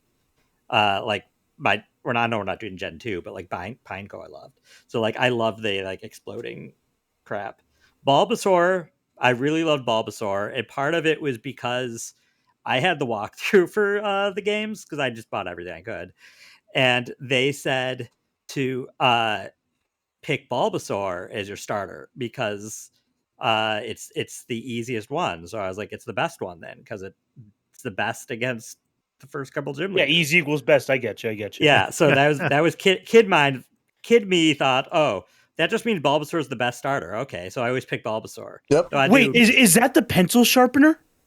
Oh yeah, I had that one. Please go on, Chad. Sorry. So and then Mew, because I really liked Mew was the epitome of like there's secrets in this game that like I can't just find normally. Like it was kind of that childlike wonder that Pokemon Magic Capture with all the playground rumors, and this was a playground rumor that was kind of true. And I also being able to learn any TM was really cool to me. Yep. And then last is a actual more recent pick that I've grown to love over the years, and it's Starmie. And the real tipping point has been its recent Mega Evolution. Oh yeah. Which is so dumb that I love it. It's legs. I feel the same way about Victreebel. I forgot to mention Victreebel. I love Victreebel and Mega Evolution. Yeah. Yeah. Yeah, the second I saw the way Mega Starmie runs, I was just like, I love this thing. I love it forever. I know. I also want to say really quickly, I know because I'm wearing my hat, my hair is a mess right now. But whenever I get my hair cut, I get what my fiance calls the Pidgeotto cut. So of course I had to get a. I have a fondness because I also have a sitting cutie of Pidgeotto. As if this Oh, okay. over here, I have a whole bunch of Pokemon plushies of just a bunch of Pokemon that my fiance and I both absolutely adore. So Yeah. Yeah, but Starmie was one that, like, when it original games, you could get it so late that I already kind of had my team set up. But like over the years, I've learned kind of it's a pretty good Pokemon. I've enjoyed it, and I've more enjoyed just like the weird alien nature. It's one of the very few Pokemon that has no eyes. Yeah. The weird space connections, and so like, yeah. So that would be rounding out my 5. But I love You're a good. lot of Gen 1 Pokemon. Shad, you're gonna hate me. Oh, Oh, that's so nice. cool. I love it. That's the ultra rare. I do have the SIR around here somewhere Yeah. because my fiance pulled it. One of the Nice. Oh, that's really cool. One of the Nice. things I will say about like the Pokemon card arts, like Pokemon cards I love, is the art. I love the art. Oh, definitely. The Like, art is It's had really good art fantastic. from the beginning, honestly. Yeah. It's kind of amazing how long Right. they've had such good art. Like this one. Okay, so this is from the 25th anniversary of Pikachu. Hey. I remember that one. What- Yep. Everybody When loves they that one. made this, when they made this with the original like Chunky Chew, it's like I love this. This is adorable. This is great. That I want to was keep this. that was the better Pikachu. That was so much Yeah. the better Pikachu. Yeah. Like, I think Pikachu's a little overrated, but I think it would be overrated if that's what it still looked like. There was an original design of Pikachu where it kind of had like the white belly and it actually had like different look. It actually looked more like it was related to Raichu than the actual Pikachu was. Oh, I will say there's that there's a what is it? A Mandela effect with Pikachu that some people remember About the tail. black on the tail. Yeah. Yeah, which, and I checked the original designs of Pikachu, and still did not have the Never black. there. Yeah, it was never Oh, there. Oh, think it's- that's really Oh, sweet. Damn. Oh, you can Yeah, even this see is- the lenticular sort of situation going on a little bit with Yeah, the. this Yeah, is like the this is knees are bent. Like, Damn, Yeah, very this is nice. the SIR. This is the SIR for Mega Starmie. What I Yeah. have is the ultra rare, but still like what I love about how like, especially with Pokemon cards because I mean I do play the game, but my God, the artists for Pokemon it has made me enjoy and just give them. I want to give them so much more love now because oh yeah. with my day job, I look at trading cards all day, and looking at especially the older Pokemon cards, it's like, man, these cards are just so beautifully drawn. You can tell that when an artist has had a lot of fun with them. Oh yeah. Rick, what's your favorite Pokemon?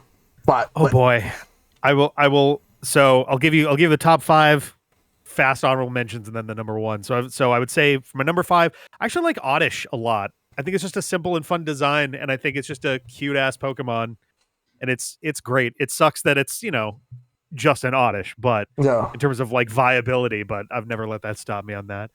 When I was a kid, Kadabra was my favorite Pokemon, bar none. It was my number 1 favorite. I don't know why Kadabra over Alakazam, but Kadabra just spoke to me, I guess. More accessible. Maybe, yeah. I don't know. I mean, you had to trade to get Alakazam. Same with me Yep. because I love Haunter more than I like Gengar. But yeah, Literally the next one on my list is Haunter, which was another one that I loved as a Yeah. kid. I still love it now. And I just love the silly in the end, the Haunter. Like just that voice was so good. And he's got spooky hands in a bunch of the late Sprite ones. So I thought that was cool. Yeah. My number 2, just because I Oh. haven't shown this one off yet, but Snorlax. There we go. We're all Snorlax are number 2. aficionados. We're all Snorlax fans. I Yeah. need to like fix this thing because it's rolling under itself. But big fan. Oh, he looks sad. All right, we're just gonna roll that back for now. Snorlax are number 2. I think my number 1 though, and this grew on me as I got back into Pokemon because I also skipped Ruby Sapphire. I also picked up Diamond. But I didn't play through the whole thing. I played through like 2/3 of the game and then I just kind of stopped. I rediscovered my Diamond cartridge a few years ago and I was like, how far into this did I get? And I looked and I was like, I got like 6 gyms in and then just stopped. And I don't know why. And I think I was just bored. and then Brilliant Diamond Shining Pearl came out, and I was also kind of bored with that one too. So like, I don't know, Gen 4 just never really got me. Same. But Black and White pulled me back in. I had college friends who were like, "Tell me you're playing Pokemon." I'm like, "Really? You guys still play Pokemon?" They're like, "Yes, pick up Pokemon." And I grabbed Pokemon Black, and I was like, "Oh shit, okay, yep, I'm in, I'm back." Yep. And while playing Pokemon Black, I actually wound up getting. I remembered one of my favorite Pokemon growing up, which was Tangela. And I wound up actually getting my very first shiny was a Tangela that I caught in Pokemon Black. And I refused to evolve it. I still have the Tangela, and I do not evolve it because I think Tangrowth is a weird swamp thing looking ass monster. I like Tangrowth. Tangrowth is fine. Tangela Pokopia is kind of sold me on it. cool. I wasn't usually a big fan, but yeah, yeah. Pokopia definitely was just like, hey, what if we add some love for Tangrowth? But yeah, no, Medusa is still. I think I pulled Medusa into Pokemon Home. You're dead. For me, I'm kind of with you because for me, I like Rhydon and I hate Rhyperior's design. I do not like Rhyperior. Yeah, I see Rhyperior, I'm like, squat. Nah, he's so wide. Like, yeah. That's why I'm like, you know what? No, I'm keeping my. I'll let my Rhyhorn evolve into a Rhydon, but I ain't evolve him further than that. I feel like the additional evolutions added later are hit and miss because some of them like go in a different direction than it was like. Yeah, it doesn't build upon what it was doing. Although it's funny because Elekid, I think is adorable because he's a little sparkle. Like he evolves Electabuzz, that's cute. But then Electivire is like, and white again. Okay. I'm gonna be that guy. I will be the one that will completely defend Electivire. I love Electivire so much. That's cool. That's cool. I'm not throwing shade at Electivire. It's just one of those designs I'm like, it's bigger than Magmortar. Yeah. Yeah. Now, Magmortar? I think I like Magmortar a little better than Electivire. No, being honest. no. I don't know. So, in fairness, its face is stupid. But I will say I do really like both Magmortar and which one is it? Galarian Slowbro? Maybe Slowking, whichever one. I like the fact that the arm cannon dudes, there's something about those that are just like it's fun in a Pokemon thing. But like I'll say this real quick. I prefer Licky over Lickitung because Lickitung actually looks stupid to me. Ooh. I think they all look dumb. I think and I actually think Licky has a better design than Magmortar does or Rhyperior. And that says a lot. I still feel like Licky should belong on a list along with Mr. Mime. Licky looks like an off-brand Slurpuff or something. Yeah. Okay. But if we didn't have Mr. Mime, we wouldn't have Mr. Rhyme. But now that's true. I like Mr. Rhyme. PokeMania. This rhyme's fun. Anyway, any other Pokemon? Like, as I saw your honorable mentions in chat. Yeah, I just had some honorable mentions. Like, I liked Farfetch'd. I think part of why I liked Farfetch'd growing up just because he was kind of rare. Like, it was basically you got the trade, which I think was Ducks in the old games, and then Shading later on. Oh, got Shading. Yeah. That's an honorable mention for me too. Like, I love Surfetch'd, and Surfetch'd is cool. I was so glad that Farfetch'd actually got a chance to like grow a bit because it was such this weird, like, just off in the middle of nowhere. Here's a Pokemon, doesn't evolve. We don't do anything with it. It gets a held item that's special at one point, and then they just didn't do anything with it until Sword and Shield, I think. Yes. Yeah. So it was great to see it come back. I as much as Gen 1 justifiably gets ragged for like every new set of Pokemon games does some other Gen 1 improvement thing and then leaves a bunch of the other generations in between completely out. I do like that occasionally they will like Dunsparce, not Gen 1, but actually got some love. And they're like, what if we give this guy an evolution for no reason at all? So I do appreciate when they actually like dig in a little bit and pull something back out. Yeah. I'm definitely with you guys on Surfetch'd because the second I found out that the Galarian Farfetch'd was a fighting type and the way to evolve him was get a bunch of critical hits, and he evolves into a Surfetch'd. Because when I first saw the Surfetch'd design, I'm like, that's worth it. Yeah. That is worth it. I need a fighting type on my because I do enjoy fighting type Pokemon, but I'm like, that's my boat. That he has a big ass lance and a big ass shield. Let's go. Yeah. Mm-hmm. I got shield version, and I made sure that one of my best friends would get me a spare Surfetch'd because I wanted to play through the game with it on my team. Yeah. I named it Sir Smug, and nice. I love Surfetch'd. It did a lot of work for me. Now, that being said, anyone that knows me and people want to know anyone that knows me already knows what my favorite Pokemon is. But for those that know, for those that don't, it's Blastoise. Yeah. I'm so shocked. Shellshock. It's in the name. Prime. Shellshock. Gee, I wonder where he got that name from. Looks at Pokemon, the first movie, the side of my eye. The thing is that it's actually a secondary reason why I have Shellshock. The other reason is the fact that I'm a huge fan of the Ninja Turtles, but Pokemon was a secondary thing. But the coincidence being that there is a Blastoise named Shellshocker in the movie. Now, Blastoise, I love this thing so much. Like Squirtle was my first starter, so it made sense. I like Bulbasaur as well. Charmander and Charizard's a good Pokemon, but my issue is the fact that Charizard gets overexposed. I'm like, let other Pokemon get some breadcrumbs. Like you're giving it like a huge dinner. Like let other Pokemon get some leftovers, please. To defend Charizard a little bit, get good scrub. I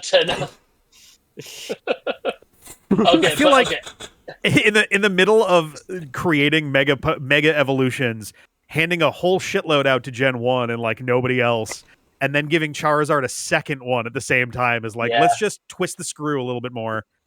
Excuse me, they gave one Gen 5 Pokemon. Oh, that's right. Yes. Excuse me. They got one. I know I have a Charizard hat, and that Charizard is my favorite for the final evolution starter from Gen 1. But I do agree Charizard does get a little too much, a little bit of a, I agree. He's not my favorite Pokemon of all time, because my favorite Pokemon of all time is Lugia, which, Pokemon movie 2000 did something to me as a kid. There's a part of me that would like to think that the writers behind Pokemon Sword and Shield, and maybe just that phrase alone is enough to debunk this as a possibility as being some nuanced take, but there's a part of me that would like to think that the idea for Sword and Shield was to make Leon as a champion seem like kind of a basic bitch at the end of it all, because he's still like, okay, there's 800 Pokemon, and the champion of this region also has a Charizard, and it's like, oh, come on, man. And like it makes sense where it's like it's a highly like brandified version of Pokemon in Sword and Shield. Like it's a way more commercialized and like sportified endeavor there. So it does make sense that there's like a certain marketability angle to it too, of like, oh, here's our champion. He's got Charizard, everybody, and you can buy his hat and cape. Yep. But it's just very funny that like of all of because like everyone's got their aces, and then here's Leon who's like lauded openly in this region of being like he's the greatest, and he's got a Charizard. I'm like, oh man, okay. Yep. Well, in terms of other favorite Pokemon, Mewtwo, like for Gen 1, Mewtwo, absolutely. Though as much as I love Mewtwo, I actually have a friend that I've known in high school. She is a huge Mewtwo fan, like a much bigger Mewtwo fan than anyone else I actually know. And if anyone argues, oh, they're a bigger Mewtwo fan, I'm like, no, you don't know this person. She embodies Mewtwo so much. Like, I know her. She has been a great friend to me all these years. So, yeah, she loves Mewtwo more than me. Like, what I have for Mewtwo pales in comparison to what she has. So, other favorite Pokemon from Gen 1, I love Gengar, Jolteon. Jolteon's my favorite evolution, not just for Gen 1, but overall. I also happen to love, I also love Lapras. So, in terms of other Pokemon that I would say as honorable mentions, Machamp. I feel like of all the fighting types in Gen 1, like, the ones that I would say that are the best ones are Machamp and Poliwrath. Hitmonlee's third place for me. I'm a big Hitmonlee fan. Yeah. But it's a Primeape over there too in the fighting realm. Like, Primeape is good, but it actually got outclassed by its evolution. Annihilate is like a current favorite of mine in a big way. Yeah. And I will say though that I actually like Farfetch, but I feel like I actually think that it's completely outclassed by Surfetch. Yeah. But I 100% wish that Pokemon were real, because I wish that some of these Pokemon I could actually ride. I love Pidgeot. I absolutely love Pidgeot. Like, I always prefer Pidgeot over Fearow. I don't really like Fearow that much. You Pidgeot, haven't done Yeah. much with Hero. like Pidgeot, I love it. Like, if like I said, if Pokemon were real, like that, I would love to fly on top of a Pidgeot anywhere I would go all over this planet. Save me a lot of money for airfare too. Oh, that'll go into the bird feed. Like, There was an Awkward Zombie comic, I believe, that highlighted. It might not have been Awkward Zombie, but one very like it that was talking about how silly flying it as a mechanic must look in some instances. And there's one shot of like Gary or Blue just kind of like just standing on top of the very small on top of the yeah, I know that one on the Okay. very small Pidgey. the Dodrio helicopter too. Um, Yeah. Oh my god. like the thing is, I love both Ninetales and Arcanine. I think Arcanine's better, but they're both very good. But Electabuzz, I love Electabuzz, and there's only one legendary bird in Gen 1 that screams love to me. Zapdos. I Yes. love Zapdos. Fan favorite. Moltres and Articuno, the problem is, let's just say, beware of Rock Slide. That's all I'm going to say. Beware of Rock Slide. At least Zapdos can withstand it a little bit compared to the other two. The other two hate it. Another thing I will say is that I'll just name one more Pokemon before we move to the next thing. I am also a huge fan of Alakazam, and I'm just gonna say this right now. Fuck you, Yuri Geller, for robbing us of all these years of Kadabra cards. Because after there was a set that Wizards of the Coast did, Skyridge. That was the last time we had a Kadabra printed, and then the entirety of the Gen 3 era did not have an Alakazam line. And then when we went to Gen 4,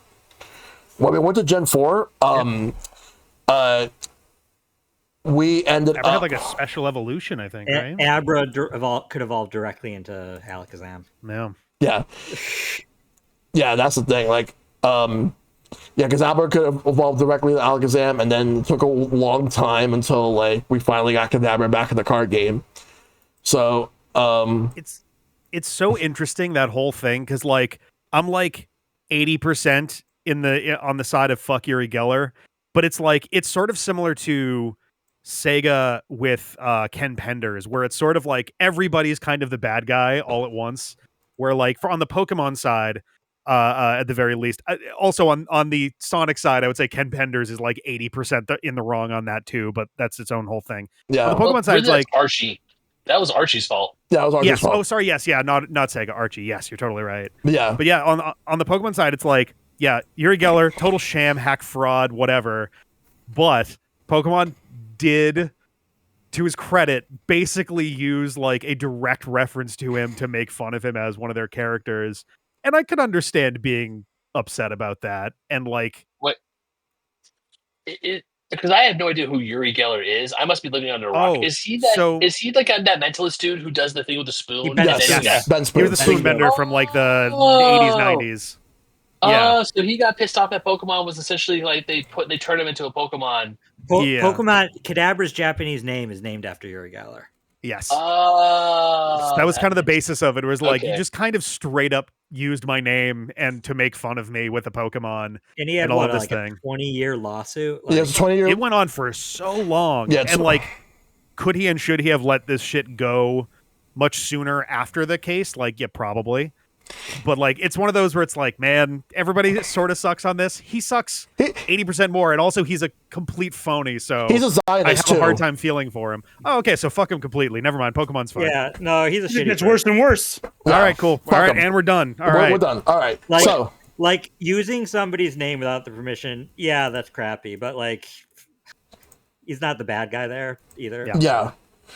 Anyway, so we're gonna start this next question with you, Ben. In your opinion, when did you feel the Pokemon? When do you feel like the PokeMania craze started to fizzle out? And this is a two-parter. That's the first part. The second part is, have you felt like the PokeMania craze had a bit of a resurgence years later? So, Okay. so first part, when did you feel like the PokeMania craze started to fizzle out? In your opinion? For me, Pokemania started to fizzle out hardcore right before when the GBA came out and Ruby and Sapphire were hitting the scene. Now, this isn't any shade to Ruby and Sapphire. I know there are people out there who will say that Ruby and Sapphire, some of the Ruby, Sapphire, Emerald, especially Emerald, are one of, if not the best Pokemon games ever made. I will die on the hill and say that they're not. That tile belongs to Heart Gold, Soul Silver. Do not fight me; you will lose. Ooh. Yeah, fight words. Okay. But besides Okay. that. But besides that, it fizzled out not just because of the games, but also the hype was starting to go down, and also a lot of the kids who were really into it were getting older. That's I was turning 12, 13 years old. I was going from elementary school into middle school, and I unfortunately was very much of the what do kids care about now. I didn't really look back into Pokemon until I was in high school, and I actually remember seeing a high school senior of mine. When we were in play rehearsal, he was playing Pokemon Sapphire on his Game Boy Micro, and I was like, "Wait, high schoolers play Pokemon?" I was like, "Wait, we can do this?" Because unfortunately, I was definitely in the camp of don't do things that make you seem uncool. You got like I was reading manga. I was starting to get into manga as a kid. My brother and his friends, because my brother was definitely like the quote unquote more popular kid in school. He would say like, "Hey, you're not gonna, no girl is gonna come talk to you if you play games like Final Fantasy or Kingdom Hearts or stuff like that." And it like this whole thing, and I knew Pokemon. I just never really touched it. I probably looked at my older cards before I got rid of them, uh, not knowing of what they would be like, or not knowing how expensive they would be today. And it just died out until I kind of got back into it in high school, thanks to Pokemon Diamond and my friends saying, "Hey, we should all play this game together. We could trade. Who has a Nintendo DS? We could trade wirelessly. We don't have to do all this stuff." And I thought about even getting Fire Red before that, but that's when it for me it started to fizzle out, and it kind of stayed more of like just more chill on games, more chiller for the card game. Like if you knew, you knew, but if you didn't, it's not the worst thing in the world. Mm-hmm. And then Pokemon Go came out, and it exploded again. Yeah. And then the TCG stuff with a certain influencer whose name I will not mention because I have a lot of beef with this guy. Because it's thanks to him that it's really hard for me and my fiance to get cards for us to collect. And also why it's harder for me to, or thankfully it's not super hard, but still it's like, hey, I need X, Y, and Z card. And they're like, oh yeah, it's this much because it's valuable and it's playable. But Pokemon Go was definitely when the height of Pokemon started to rise up again. Not just with the video games, it was the video games. People were buying the cards, they were looking at the cards. A lot of millennials had kids now. They were saying, "Hey, this is my collection that I was able to keep." And then the pandemic hit, and people were like, "I miss what was back then." That's when we got back into older hobbies. So, for better or worse, I would definitely say it fizzled out in 2003 ish, and then it sparked up again in 2016, and it sparked even higher in 2020. Yeah. All right. What about you, Shad? Okay, so as a librarian, it's hard for me to Nerd look emoji. at it. Nerd emoji. It's there is the objective view of it and the subjective view of it. Objectively, most academic evaluation on it says Pokemania was from 1998 to 2002, with 2000 being when it hit its peak. As a subjective view on it, I kind of do feel it petered out a little further, like 2003, 2004.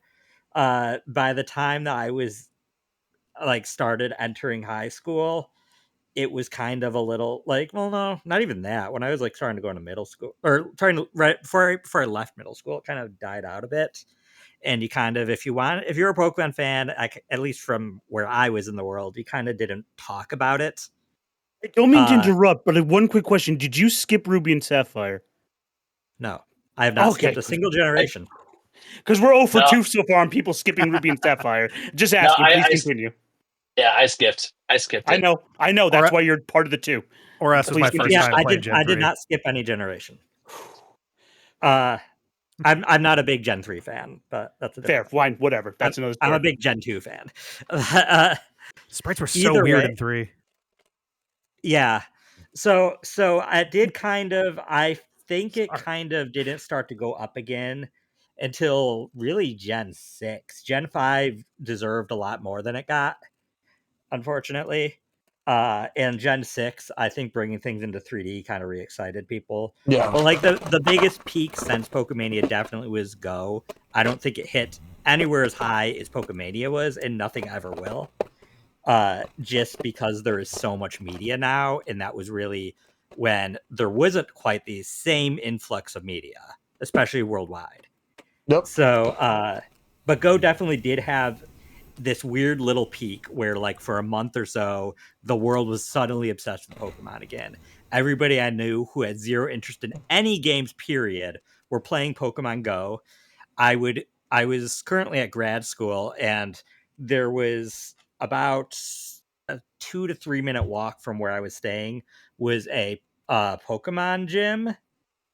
And so I would like be on my phone. It'd be like 1 a.m. and I'd be like, oh crap, that gym got taken. So I'd just walk over and start like trying to, and there'd be like 3 other people there at 1 a.m. And they'd be like, oh, what team are you on? I'm like, oh, I'm on this team. I don't want to start fights right now. We'd be like, oh, cool, same team. Let's get this back.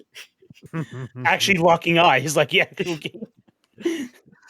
But yeah, so it was this really weird, almost surreal month in that regard, where like I was talking to complete strangers and being in New York State.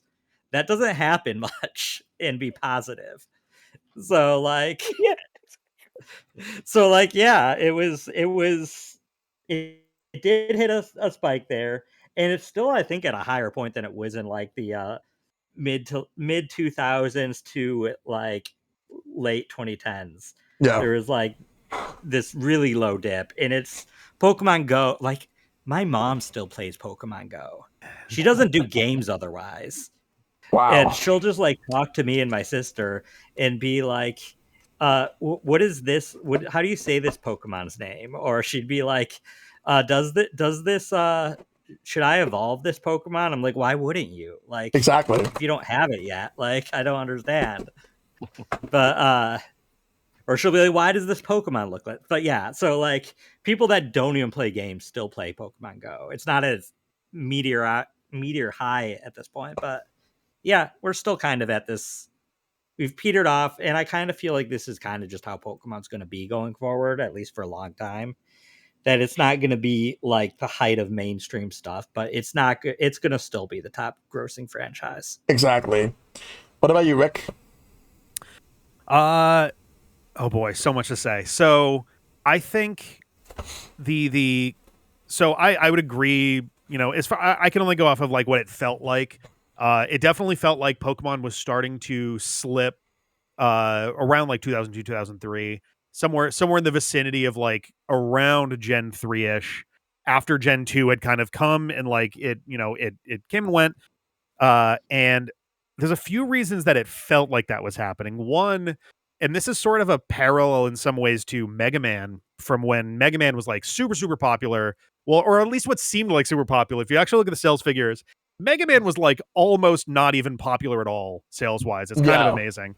It's just the nostalgia of the NES. Like, there were some series that did well, but they weren't like heavy hitters unless they were Nintendo or Ninja Turtles. Mega Man 2 was the best selling Mega Man game until like 3 years ago. Yeah. So like So I think one of the big problems that Pokemon wound up having is the same thing that happens to every popular franchise, which is they go, sweet, we're super popular. Let's go laterally with it. Let's spread out a little. Let's try different things. And there comes a point where you accidentally super saturate yourself. And I think between like the N64 and GameCube and Game Boy Advance eras, they suddenly started putting out a lot more other things. And I think that started to not like dilute the brand, but you started getting like, you went from, oh man, it's a new Pokemon to, oh, it's a new Pokemon thing. What is this? And you'll see like, for better or for worse, because the most of the games they put out were still really good. But like, I remember seeing ads for like Pokemon Coliseum and Pokemon Pinball, Ruby Sapphire, and all of these things. And I'm like, so what is Pokemon right now? We're kind of just doing a lot of different things. And I think that it felt like that was what contributed to it a bit. There was also an element of grade school friends that I had who grew up with Pokemon were now, 4 or 5 years older. And now we're in high school and like, that's for little kids. You can't be seen doing that or you're going to be uncool. And like, I was already in like the nerd clique in my high school. Me and like 6 or 7 of my friends who basically we were the only people we hung out with. And that was it. And even among our group, we didn't really touch Pokemon much because it was sort of, we were like Hot Topic adjacent types. So we were like, it's for little kids kind of thing.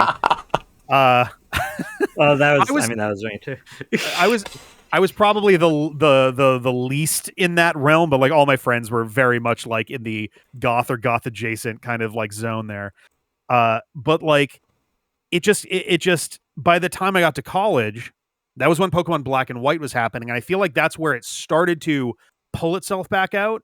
It wasn't as like I would agree with Shad that like right around X and Y feels like that's where it actually was properly kind of back. Gen 5 was sort of pulling it back upwards.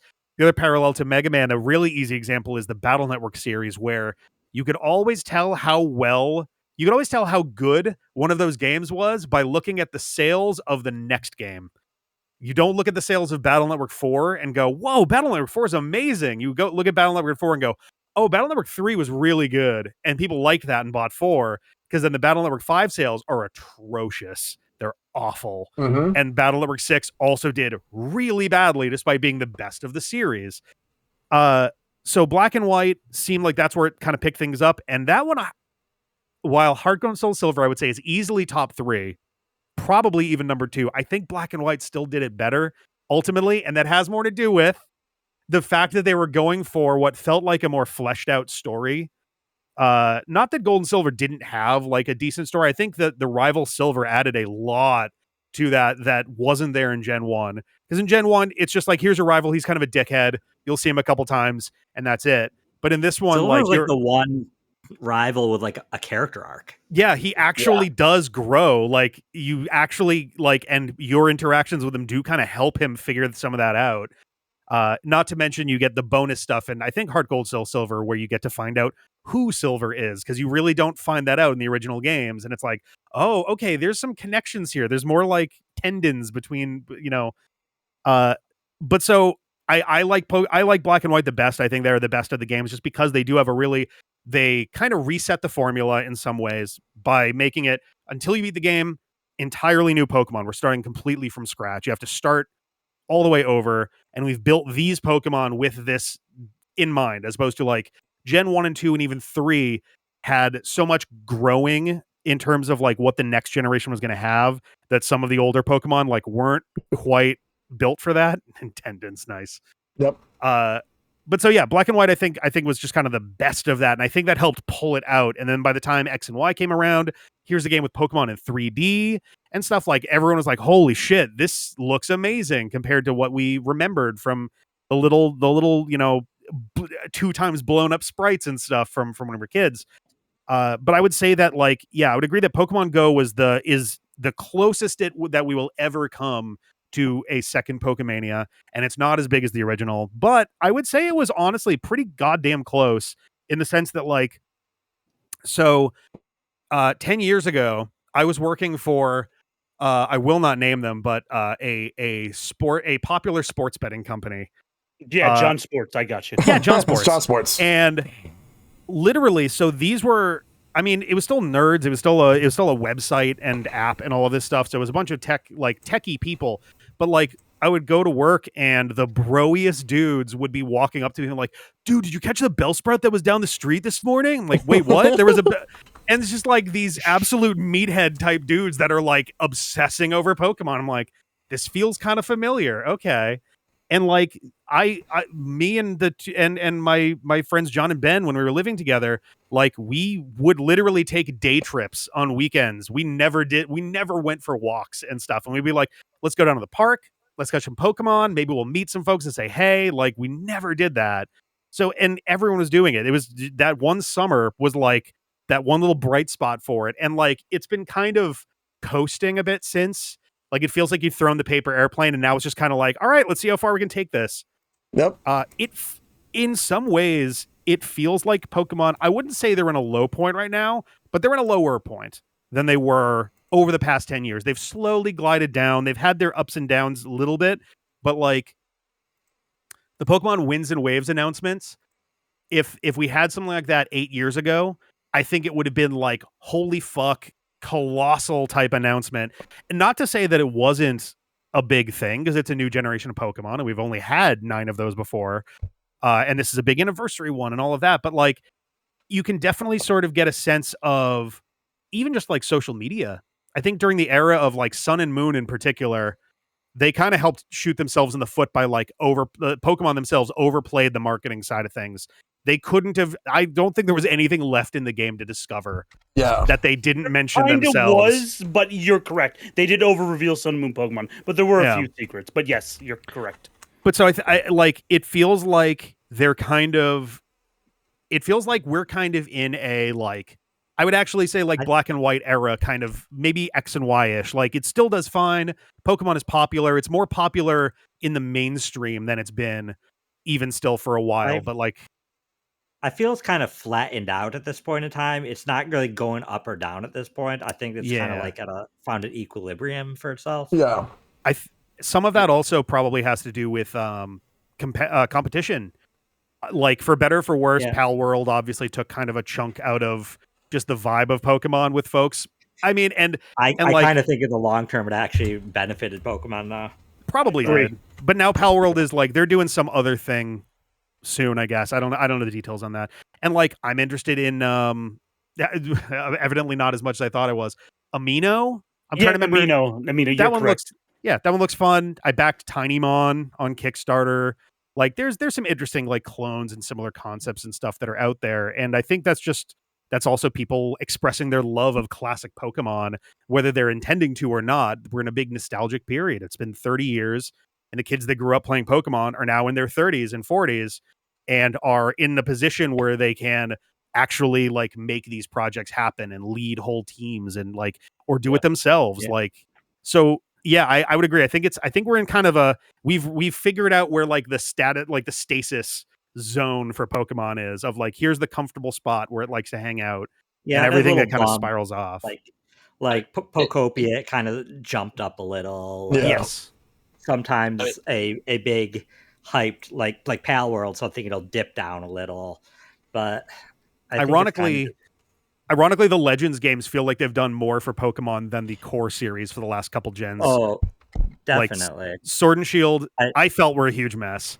Scarlet and Violet ran like complete garbage until the Switch 2 update. Yeah. Meanwhile, Legends Arceus felt like a pretty big hit, and Legends ZA had criticism over like the scope of it and stuff, but otherwise people seem to be generally pretty happy with it. So like it's interesting, the inverse of like what you would expect. But I just do want to mention.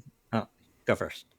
Yeah, if I may, because I know earlier I said that Pokemon is up there again, but mostly I will say it's up there for the wrong reasons. Not because the games are doing fine. Like you mentioned earlier, Pokemon is ZA, because I do have ZA. I enjoyed the game. It's fun. I need to get back to it. They re-released Fire Red and Leaf Green. And also Pokopia was a huge hit. People are enjoying it. They're having fun with it. But a lot of times where I see Pokemon, like say in the news or on my social media feed, is because of people trying to scout the cards, which to me is one of the biggest negatives that we have in this current day and age. And it's because, and I would definitely put the blame on a few people, because of hey, I got this card and they sold it for X amount of money. Now, I know I said earlier that my fiance and I, we sold our Umbreon to help fund our wedding. But once again, there is a fine line between hey, I'm not a huge Umbreon fan. I mean, I do like Umbreon now because it's helping me in the love of my life fund our wedding. But we also have cards that are worth a decent amount of money, but we're not going to sell or get rid of, no matter how expensive they are, because they mean something to us. And also in today's date for me, yes, I know I could because I live in Southern California. I have a place that I can go to that's essentially a nerd swap meet, and they have a bunch of card sellers where they can sell singles. I can buy the stuff I need for my deck, no problem, easy peasy. But at the same time, to me, it's also taking away the fun of ripping up a pack and seeing oh, did I get the card that I need? And then you get a reverse holo, or you get the SIR, the ultra rare. It takes away the fun from that, and also it takes away the fun for other people and other kids who do enjoy the hobby of collecting the cards, because there's so much more you can do. I mean, yes, you can play the game, but with like my fiance and I, for example, we're gonna use some of our bulk cards that we don't need anymore. We're gonna cut the photos out and make magnets out of them as favors for our wedding and stuff. And also, That's fun. we're gonna use some of the other bulk cards so our guests, they could write their names in and put them in the slots. So that'll be our guest book. Nice. But there are some things out there are people out there who who are bringing Pokemon up for the cards that are doing good things, but there are thank you Shellshock, but the scalpers are ruining it because instead of me going into a Target being like, oh, I could buy a few packs, it's they're $5. I got my I deserve a little treat today. Now it's like my fiance has to wait in line at Best Buy at 7 a.m. to wait till they open so we could possibly get any sort of Pokemon cards when they drop so we could beat the scalpers. And she overhears resellers in line talking about flipping them. It's just like, leave, get out of here. We don't want you here. It's literally like the worst year of the Beanie Baby craze. It just stretched it out over decades at this point. It will not end. The speculative market stuff is absolutely like choking it out so hard. It's terrible. I did want to say, Rick, in regards to you mentioning about Gen 3 kind of being where it went down, Gen 5 being where it went up. I think a lot of that is also due to kind of technological reasons. Gen 3 coming out on Game Boy Advance, so people had to buy a new hardware and not letting you transfer any of your Pokemon forward. Gen 5, meanwhile, not only could you continue to transfer Pokemon forward, but it was on the DS late in the DS's life. So a lot more people had a DS at that point. I would also say that pop your cartridge in, there you go. Yep. I would say also too, kind of a combination of that and like I'd mentioned, like the spreading of the brand across like all the different consoles and all the different games. Because this was also at the time where like the PlayStation 2 was at its absolute peak, was in the early 2000s as it took off and blew shit up. Kind of the entirety of the video game industry was like revolving around the PS2 at the time. And it wasn't until we got to like the DS and Wii eras of Nintendo where Nintendo's brands started to feel like they were like thriving again. The DS obviously is also massive. It's the third best selling console of all time still to this day. And the Wii is also like right next to that as well.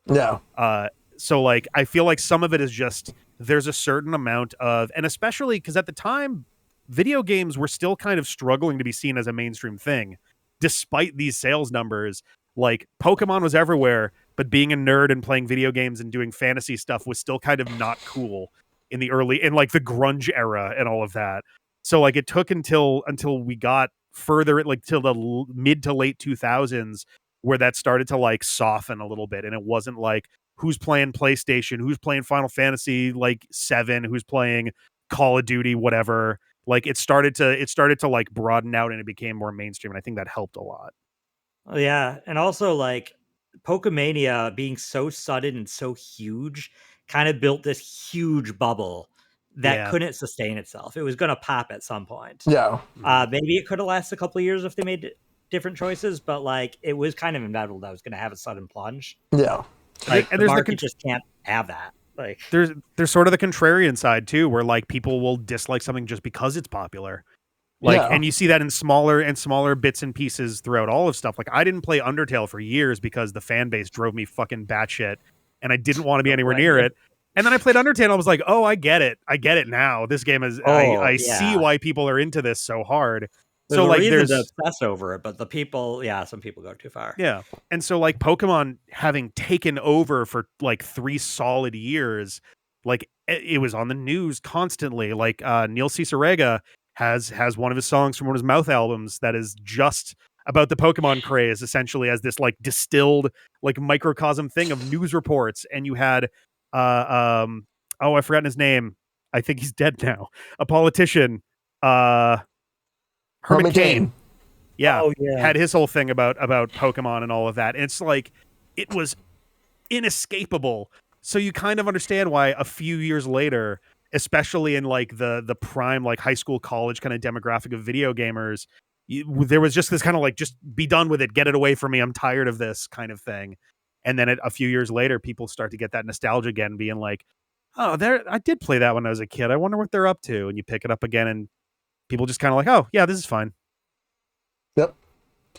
All right, Matt.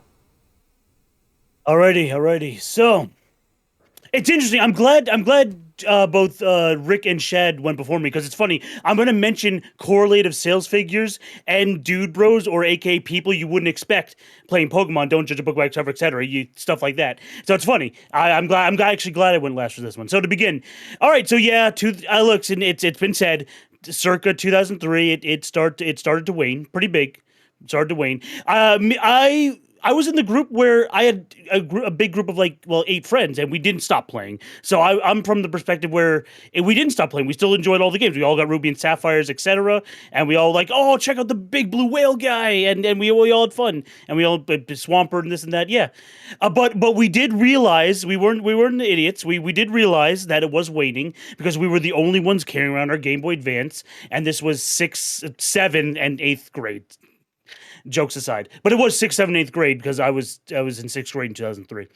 So yeah, we realized, but we still had fun again. So I was part of a big group that still played, so I was still having fun, enjoying it. I never got out of it.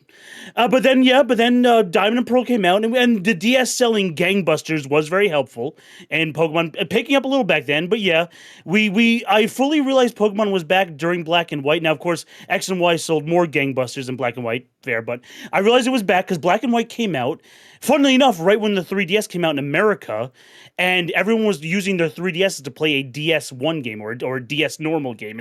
It's kind of funny. And that Black and White came out in 2011 when I was 20 years old in regular college. And here's where my funny dude bro story came in. Well, one, my college, William Patterson in New Jersey, actually had an arcade where a bunch of typical nerds hung out. And they even had an HD TV you can hook up consoles to. So there was a huge gamers club in Willie P. And it was fun.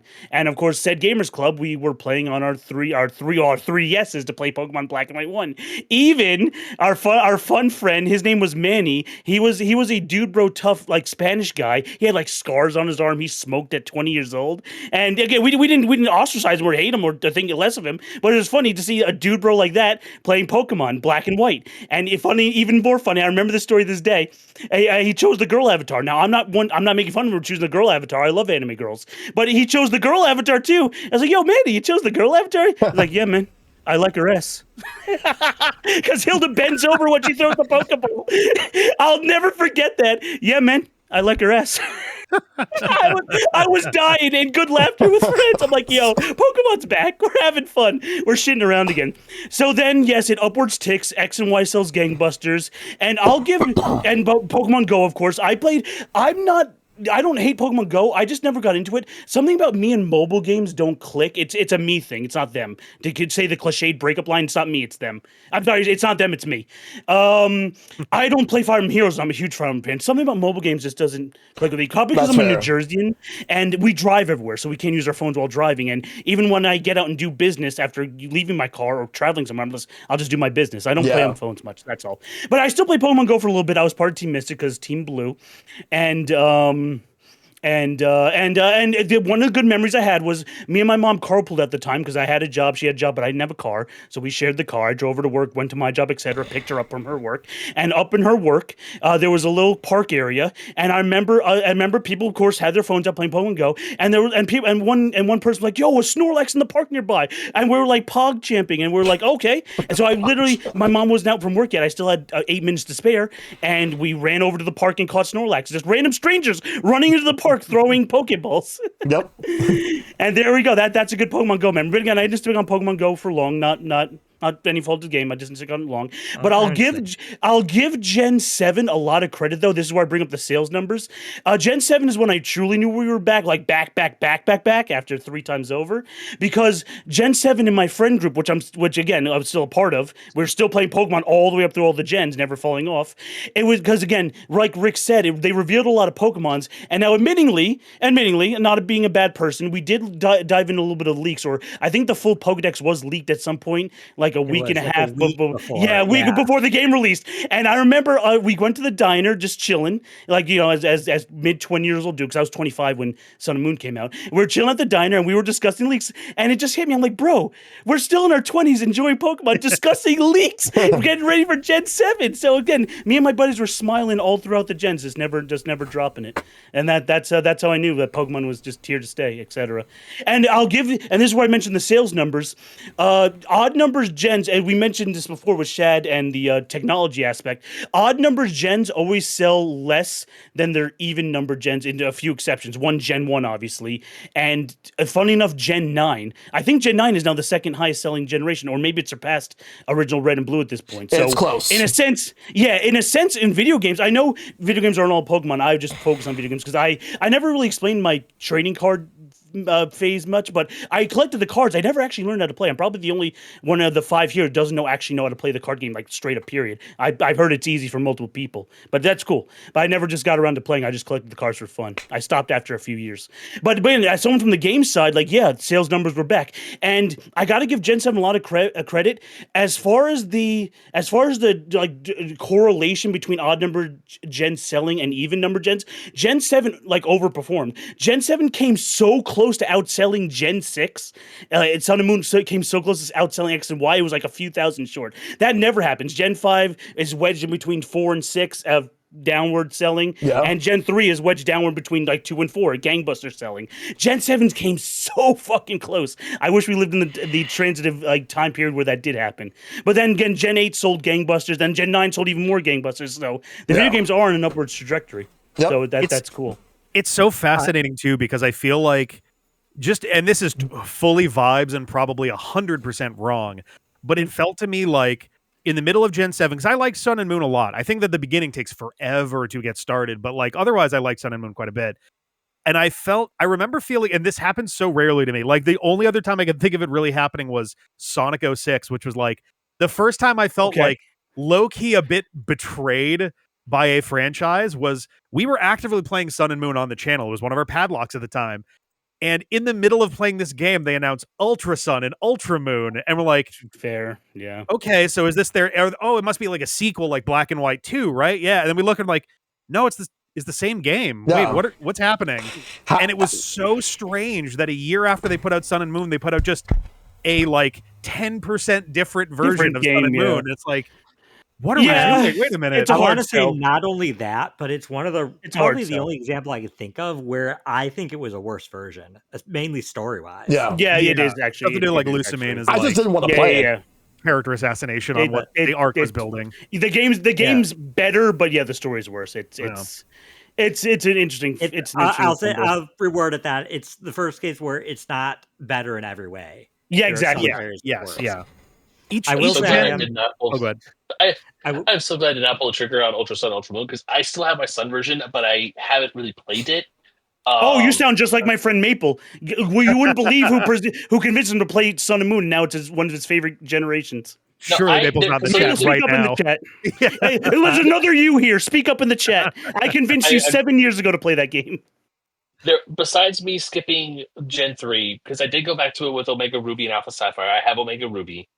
Also, I have an Amber Nick that my brother-in-law got me for Christmas, so I was able to play the GBA version of Emerald. Emerald is great. I do think that Emerald is a fantastic Pokemon game. But the other version that I missed was Black and White. You know about Gen 5. Mostly because when I looked at the fire starter, because I like my fire starters, because I have Charmander, my son Cyndaquil, my precious baby boy, love him. I like the fire starters, and when I saw the fire starter for Unova, saw it was a pig. I just did not like it. I was not a big fan of it. I've never Tepig is been. the worst of those three for It sure. is. I I've like never. Tepig. I don't like what it turns into. Yeah, Fair. I even when I got Legends EA, because normally I would go for fire stars, but I went with the Totodile because I'm like, nah, Base. I like for alligator. I like for Totodile's alligator amazing. more than no shade to Chikorita. I love Chikorita, but I'm like Right. I like for alligator more. I'm But glad yeah, because Chikorita finally got some love. So yeah, me too. Yeah. But I do have a copy I of played the Pokemon fifth. Black. It is on my shelf. I have not touched it yet, but it is one of those things that I will get around to play it. And I'm sure when I do play, I was like, you're right, the story is amazing. And when I finally get to, because there are some Gen 5 Pokemon, I was like, I like them, but like when they did Black Bolt, White Flare for the Pokemon cards, it's like, there's just not a lot of Pokemon on here that I really like. Yeah. I don't know, it's just the designs or just how they are. I don't know what it is, because not every gen needs to hit, and I understand that. And even though I am a Gen 1er, there's not a lot of designs in Gen 1 that hit, even their redone designs. But when they do hit, I really enjoy it. When they don't hit, it's not my favorite.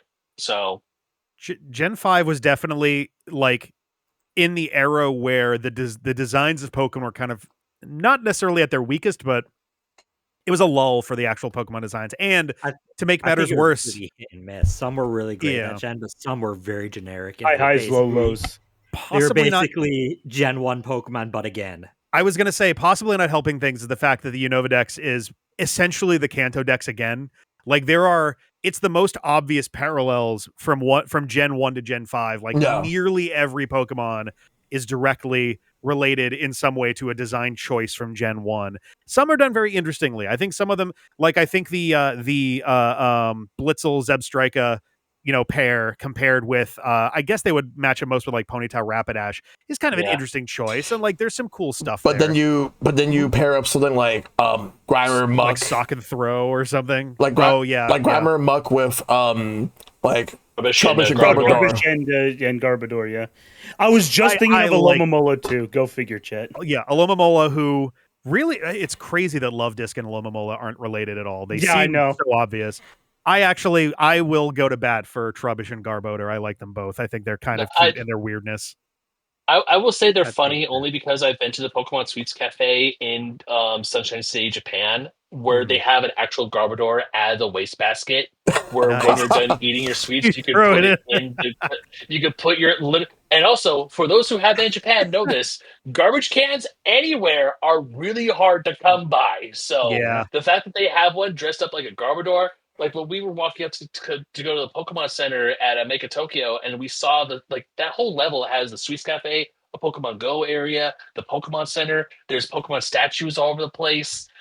It's really cute, but at the same time, like seeing the Sweets Cafe and the Garbodor being like an actual trash can is like that is just you can't get mad at it. It's like what I have a tiny little fondness for Garbodor. Is it trash? Technically, yes, Yep. but at the same time, it's funny. It's cute. It's like what I'll give that a pass. Okay.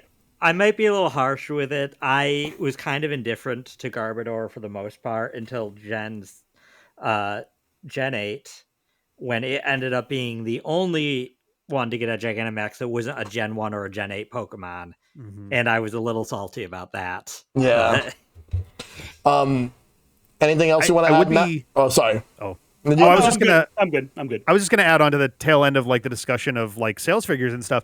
I would not be surprised at all if what helped Gen 9 blow up to the level that it did was it's the first time that Scarlet and Violet, the first time there's been proper multiplayer Pokemon, like real actual like travel running around together, the catch world map. together. Yeah.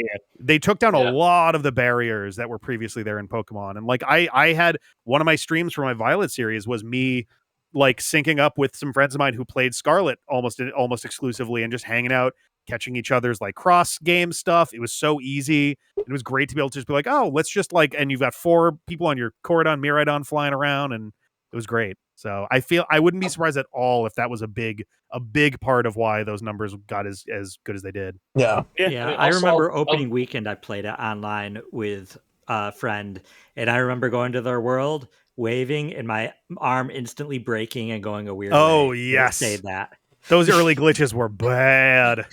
Yeah. Yeah. I mean, glitches aside, I will also say that Scarlet and Violet, especially with the Terror Raid battles, being able to like, hey, this weekend you can catch this Pokemon from back in the day, like you can catch Typhlosion, you can catch XYZ, or you can catch all these other like legendaries or starters that you didn't have access to in the game originally outside of Pokemon Home. It's like you can catch them here and now, and you can go and do that. Mhm. So I thought that was pretty neat. Have I done that necessarily? No, because I technically haven't beaten the game yet. Yeah. So in regards to PokeMania, when I felt like the craze was starting to really peter out and start to die down a bit, 2001 was when I started to notice it. Because there were some people I knew, like, because around this time was when I was starting to see people, like, starting to attack people, anyone that liked Pokemon. Like, I would see some people start using, like, ableist and homophobic language towards you.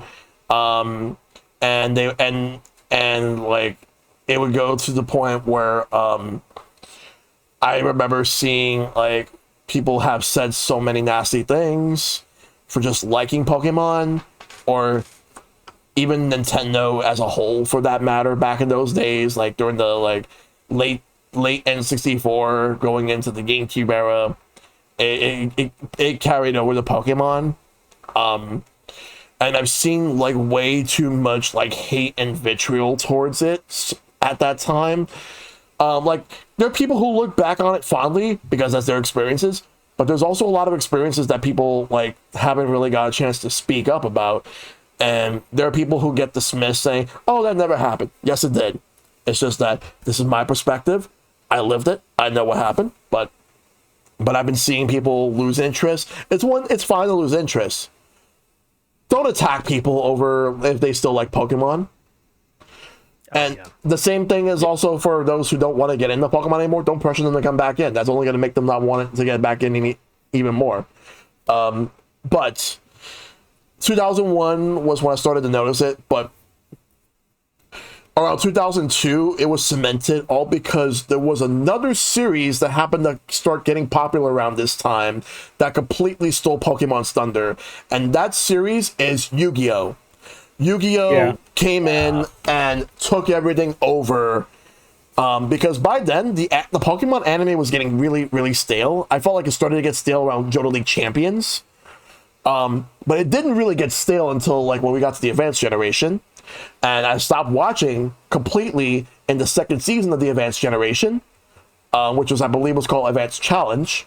Advanced Battle is the one that came after, but and I remember when I got Ruby and Sapphire, Fire and Leaf, Green and Emerald. I played them all. I loved it. I never stopped playing Pokemon. I just kept playing them.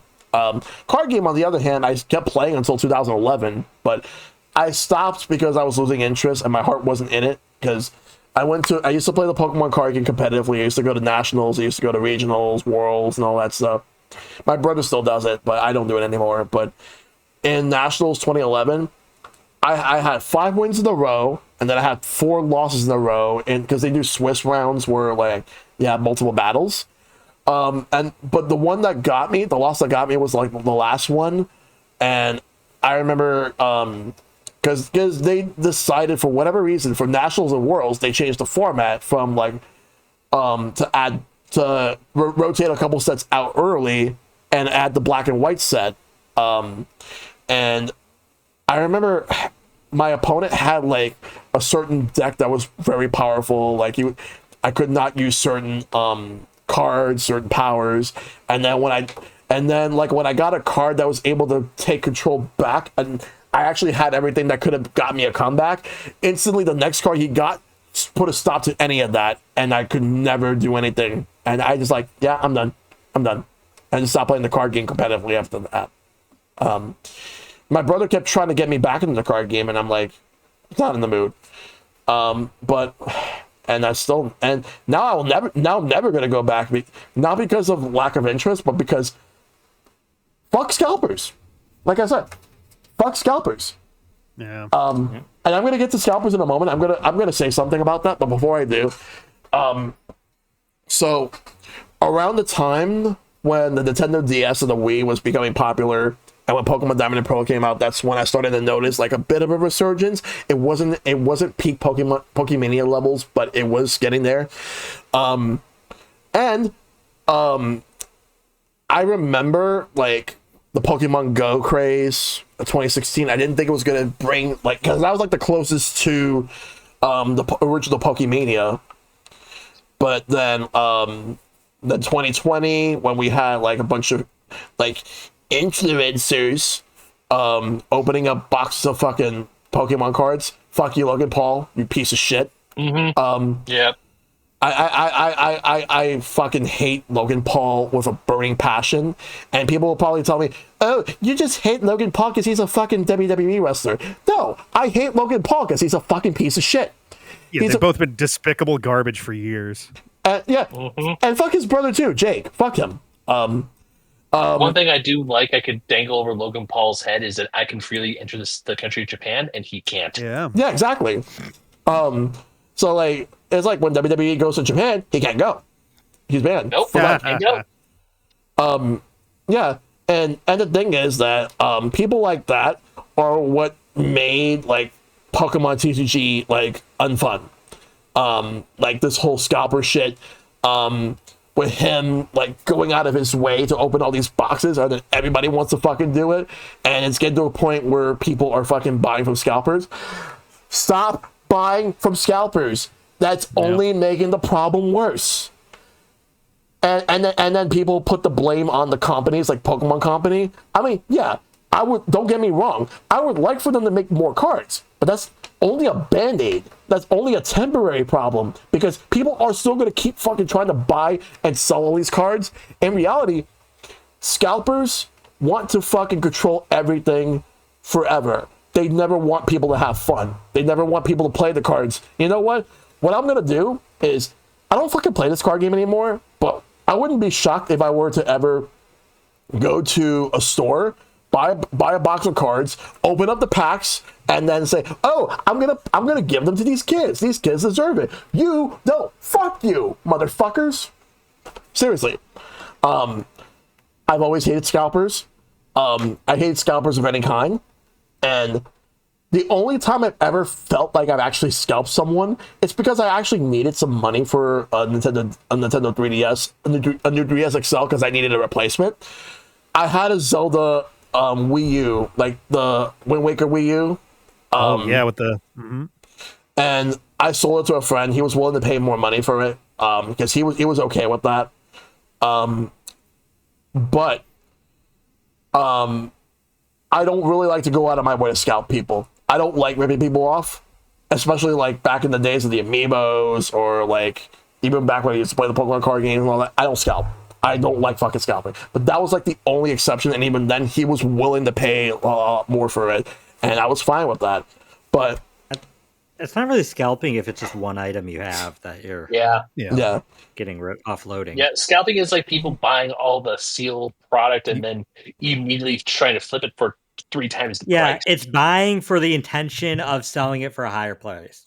So. It's the equivalent of house flipping, like, and even more of a scummy version of that, because you can ethically house flip if you're actually improving the place. Doing something like this is like the whole point is just buy a shitload, bring down the available stock, and then use its now artificially increased rarity to then turn around and say, "Oh, you want one, right? Yeah. Well, if you pay double, then I guess you can have one." But and you got these guys who are like in line at Best Buy or who are in front of betting machines, like these guys who are way older than me, because I'm 35. I turned 36 in November, and you can tell that they don't give a shit about Pokemon. They just see dollar signs. They're like, and they're like, "Oh, but I'm an entrepreneur. You're just broke." It's like, no, dude, you're just a dude who doesn't want to work a actual fucking job. It's the same I'm here, like. Oh, go ahead. Sorry. Go ahead. No, I was just gonna say that now because I know there are people my age and some younger who go to and they scalp because fuck them.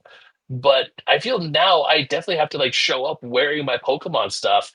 I mean, not just to say it's like, hey, I like Pokemon, and if I find another Pokemon fan in the street, cool. But also just to kind of prove to the people there is like, I give a shit. a fan of this. I've been a fan of this. I was there in the beginning. I was there, Gandalf, 3,000 years when the strength of men failed. And I just want to buy some cards to have some fun. Yeah. Or maybe if I pull that, like I bought a Meowth for my for my Dragapult deck, and then a few weeks later, my fiance gets some perfect order cards, and I pull another Meowth. I'm like, sweet, I could use this for a different deck. Let's go. It's the same like brain virus that people have that convince them that like, oh, it's the same as people who did like NFTs and crypto rug pulled shit like that, where at the end of the day, the ethical aspect of it is, it's not even like they don't know, they just don't care. It's not, it doesn't enter into their brain. It's, oh, well, if someone's stupid enough to buy this, then that's their fault type thinking. Yeah. And like, it's been fascinating to see, because we see it a lot with consoles, especially as too.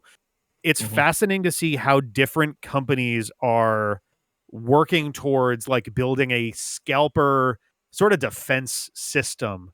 Like everybody's trying different stuff. They've all got different levels of success. I think both Valve and Sony probably have had the most success with it so far. Nintendo's tried some interesting stuff too, where like you can, for the Virtual Boy thing, I think you had to have an active Nintendo account in order to order one, because then they could 1-to-1 it with like their own people. So that way nobody even can get a shitload of them in the first place. And they have a certain amount of like, I can't think of the word for it, but like accountability, I guess, for like who it attaches to who. But both Sony and Valve had a system, and I'm trying to remember how this worked, but for the PS5 and for the Steam Deck, they had a system of like, kind of similar to how like MagFest does it actually, where you would get into a queue and then you would be let in, and there would be like a digital fingerprint, like there'd be a cookie in your web browser that would attach to you and identify yourself, and you were allowed to only get one of a given thing. And they would literally, I believe, check it against your shipping address to verify that there weren't more than one that were going to happen. And it's like, oh, but what if I have a family? It's like, tough for right now. You can get a second one later on when there's more stock. And like, it's none of these are perfect That solutions. screwed me out of PS5. Yeah, and it's like none of them are perfect solutions. It's one of the few times I'll give some of these companies credit for like they are trying, because at the end of the day, scalping hurts them. Like, it hurts them less than it hurts other people, but it does fuck them up because it does damage their brand. It does damage like their ability. Because on the other end, a lot of these consoles are loss leaders, is the term for it, where it's like they sell it at a loss because the games are what make the money. Because it costs a fucking $1 to burn a PS5 disc, but they can sell it for $80 plus tax. If nobody can get a console, then they can't sell the games to them. Exactly. But so the scalping just destroys their ability to sell stuff beyond that. So like, it makes sense why they'd be like, we have to fix this. Yeah. They're not doing it out of the goodness of their heart. They're doing it for money, but like it's also a thing that happens to help everybody to a certain extent. So yeah. Anyway, so the next thing I'll ask before we do the community questions is, how much has the PokeMania Craze impacted your life? And Shad, I'm going to start with you this one. Well, I mean, I'm sure all of us here are pretty heavily influenced, people in general, because you'd have to live under a rock to not have experienced anything from PokeMania. Even if you didn't have kids, it was everywhere. But like personally, given it happened during like formative years for me, it affected a lot of my tastes in media.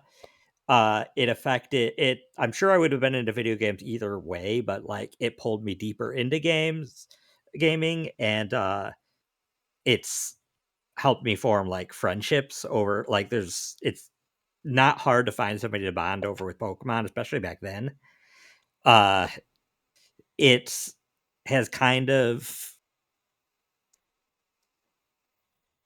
it helped me kind of take perspective of media, because like a lot of most media never becomes that big. Well, no media does, but having gone through that, you live through something that's literally never going to happen again and never happened beforehand. It was like a flash in the pan.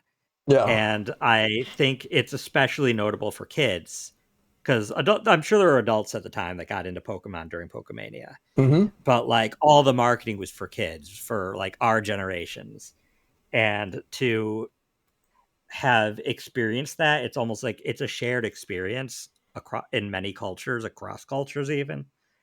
And like Pikachu is up there with like Mario and Mickey Mouse as like a worldwide one of the most well-known characters. You can go to another country and talk to somebody that had a completely different upbringing, and they'll probably know what Pokemon is. Yeah.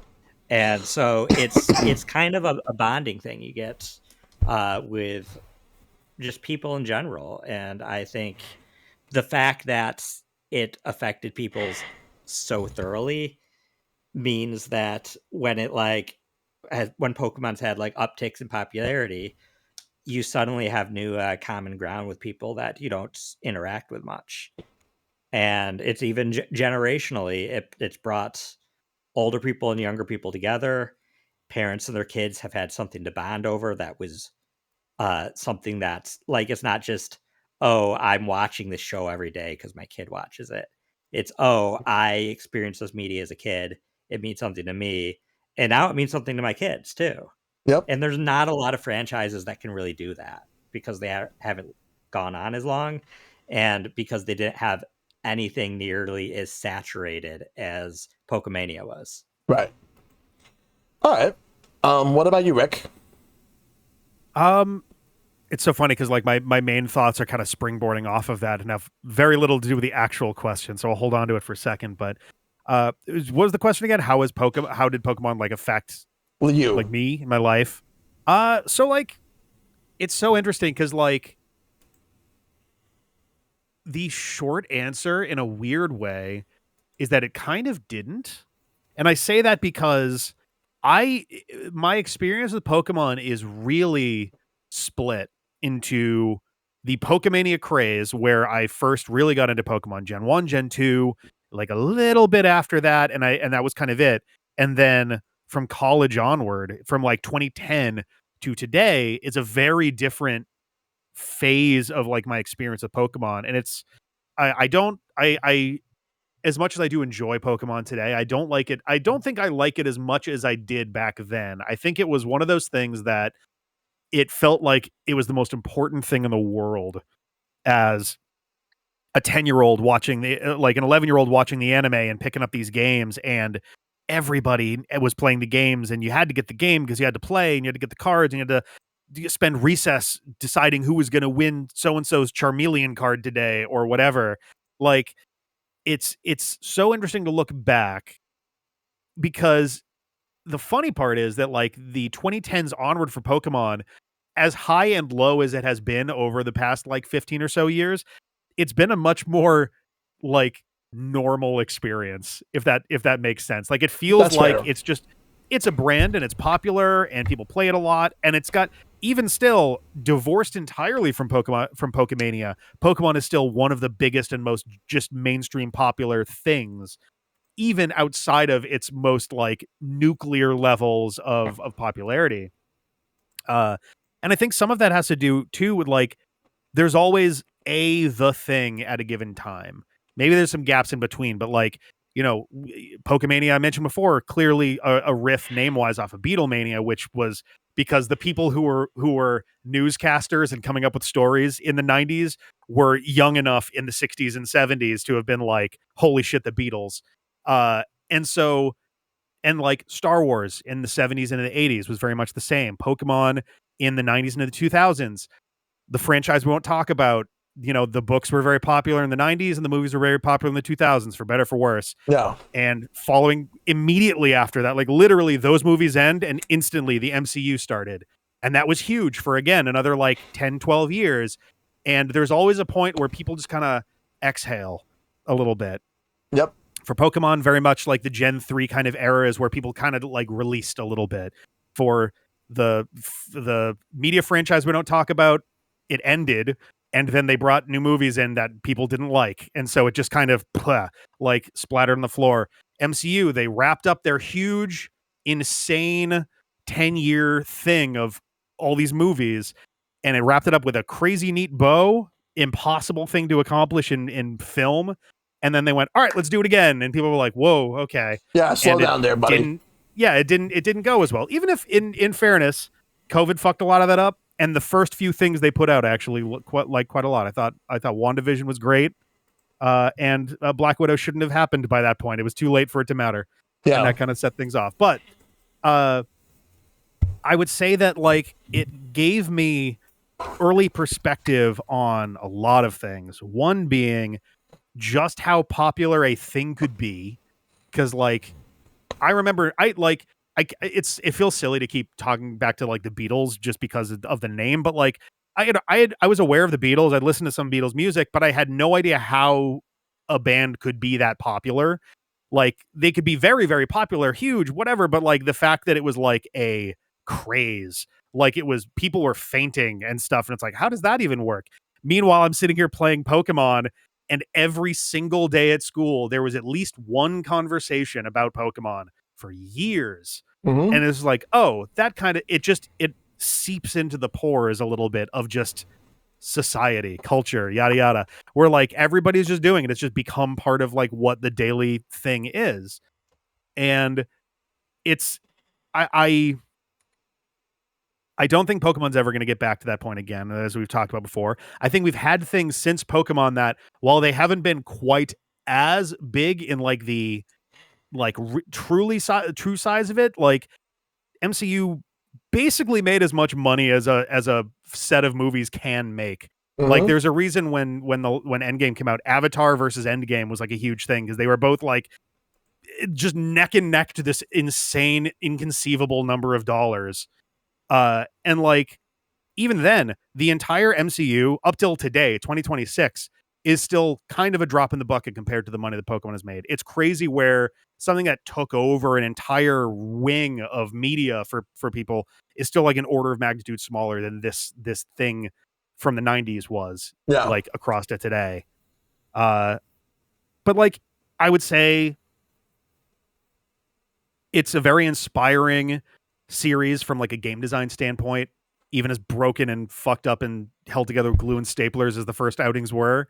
I feel like it helped sort of reshape what JRPGs were. It really sort of became the I don't know that it was the first one, but it certainly was like the most formative, I think, in what we would call like a monster collection RPG nowadays. Shin Megami Tensei was the first one. Was SMT first? Okay. But Pokemon was like the first really popular one. The gateway. Yeah. And so you get all of these. Digimon essentially does elements of that in a lot of their games. Dragon Quest has done it a couple times. Like Dragon Quest V was like almost borderline a Pokemon game that happened to be Dragon Quest. Well, and you get Dragon Quest Monsters. Yeah, exactly. So like it's interesting to see how it's impacted games, and like it's given me a lot of ideas for like just gamified just story structures and mechanical structures and stuff, and like it's fascinating. I don't know, that was a super long-winded thing that barely answered your question, but it's all good. Here we go. It's all good. Matt, how much did Pokemon on the PokeMania Craze actually impacted your life? Well, it impacted in a huge way. I wouldn't take it back for the world. So as previously mentioned in my story, I never got out of Pokemon, and it never dipped an interest in my mind. So I was always front and center for every single main generation, even some of the side games. Now, this is where Pokemon was a huge part of developing skills, like picking and choosing your battles, pun intended. Like literally in real life, my parents weren't made of infinite money, but they did. But so I had to choose what I wanted. Like, okay, mainline games. I'll stop collecting the cards, not out of like desperation or like sadness. I'm like, okay, I don't need to collect any more cards anymore. I have enough. Go pick that. Made that mature decision at like 11 years old. I got Pokemon Coliseum. I avoided some of the side games. I'm sort of a Pokemon fan where if you can't collect the monster and or transfer it up, the transferring up was the coolest part of me as a kid. I'm like, oh, bro, I can bring it to the next team. I mean, Gen 3 aside, obviously, I was fine with the first Gen 3 decks. That was cool. Like, I get get it. I was a smart kid. I'm like, clearly the Game Boy Color and the Game Boy Advance can't communicate with each other. That's fine. I understand. I'll start over again. It's no big deal. But again, I was like, the cool part is cool. But Gen 3 can even still go up to Gen 9 nowadays. Cool. And I'm like, oh yeah, bro, they're sticking with me like an actual JRPG party growing with me, because JRPG is also my favorite genre. Pokemon Blue was definitely the first JRPG I've ever played. I'm counting off screen here. Paper Mario, FF10, and then Tales of Phonia would definitely be my stairway into loving this genre for all of time. So Pokemon did have a huge impact on my life there. And yeah, picking and choosing. My parents are made of money.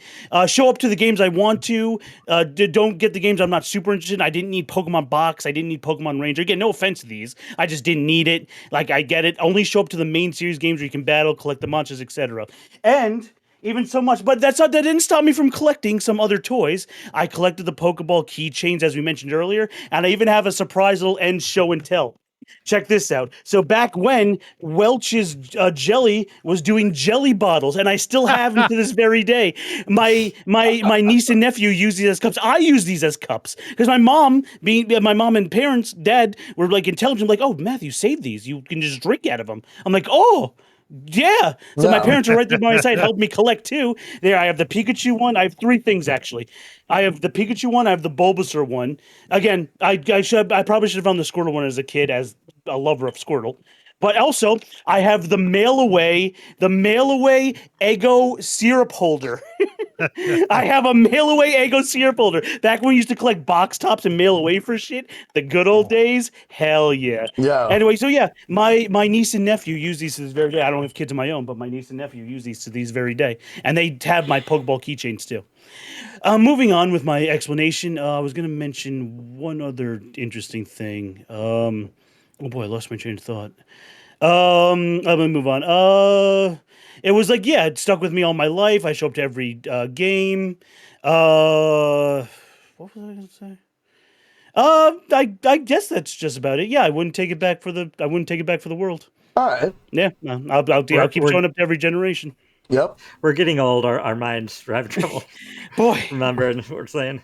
Yeah. What about you, Ben? I would say PokeMania has impacted my life in 99% positive ways. I can't really think of like a way it's impacted me negatively, except financially, because this stuff costs money. But besides that, but just being a fan of this franchise, and being a fan of the series and going through the ups and downs. I know there was a time for a while that if you were like people would see Gen 1ers as pompous. It's like, oh yes, we know you were there from the beginning. But seeing younger generations or younger kids play the games now, or just even trying to give the older games a shot, is like, yes, this is what we had. And do you see how things get better with age, or get better with technology, or stuff like that? Like, or one of the best things that Pokemon has done for me, of being a fan of this, is obviously meeting new people. Like when I know I keep mentioning her this entire show. Sorry, take a shot every time I mention my fiance again. Mm-hmm. But when she and I first got together, I was a little nervous when, like, how much of my nerdiness am I able to talk to her about it? Turns out she's a big Star Wars fan. We started talking about Star Wars, and then we started talking about Pokemon, and she mentioned her Charizard and her other collection. I was like, wait, I was like, really? So she's like, yeah. I was like, what about you? I was like, oh, I play the video games, and we started talking about that. You're like, oh, this is true love. Just the fact that both of us have a shared common interest, and now both of us, we love this. Like when we first went to Japan, we loved going to the Pokemon centers. We want to go back to our honeymoon is going to be in Okinawa, but I'm pretty sure on our way back we're going to fly up to Tokyo and go to the Poke Park that just opened. Nice. Because we've seen the videos for the Poke Park, and that's something that I get to experience with her. And just seeing her get excited about stuff for Pokemon, for cards, plushies. I mean, we joke that I have way too many Pikachu plushies because I have like a bunch of the Pikachu and the special outfits for the Pokemon centers. But we both love. We have our favorite Pokemon, and we know that it just brings us joy. And to me, that's just like one of the greatest things. Like going back to Pokemon in 2016 with Pokemon Go.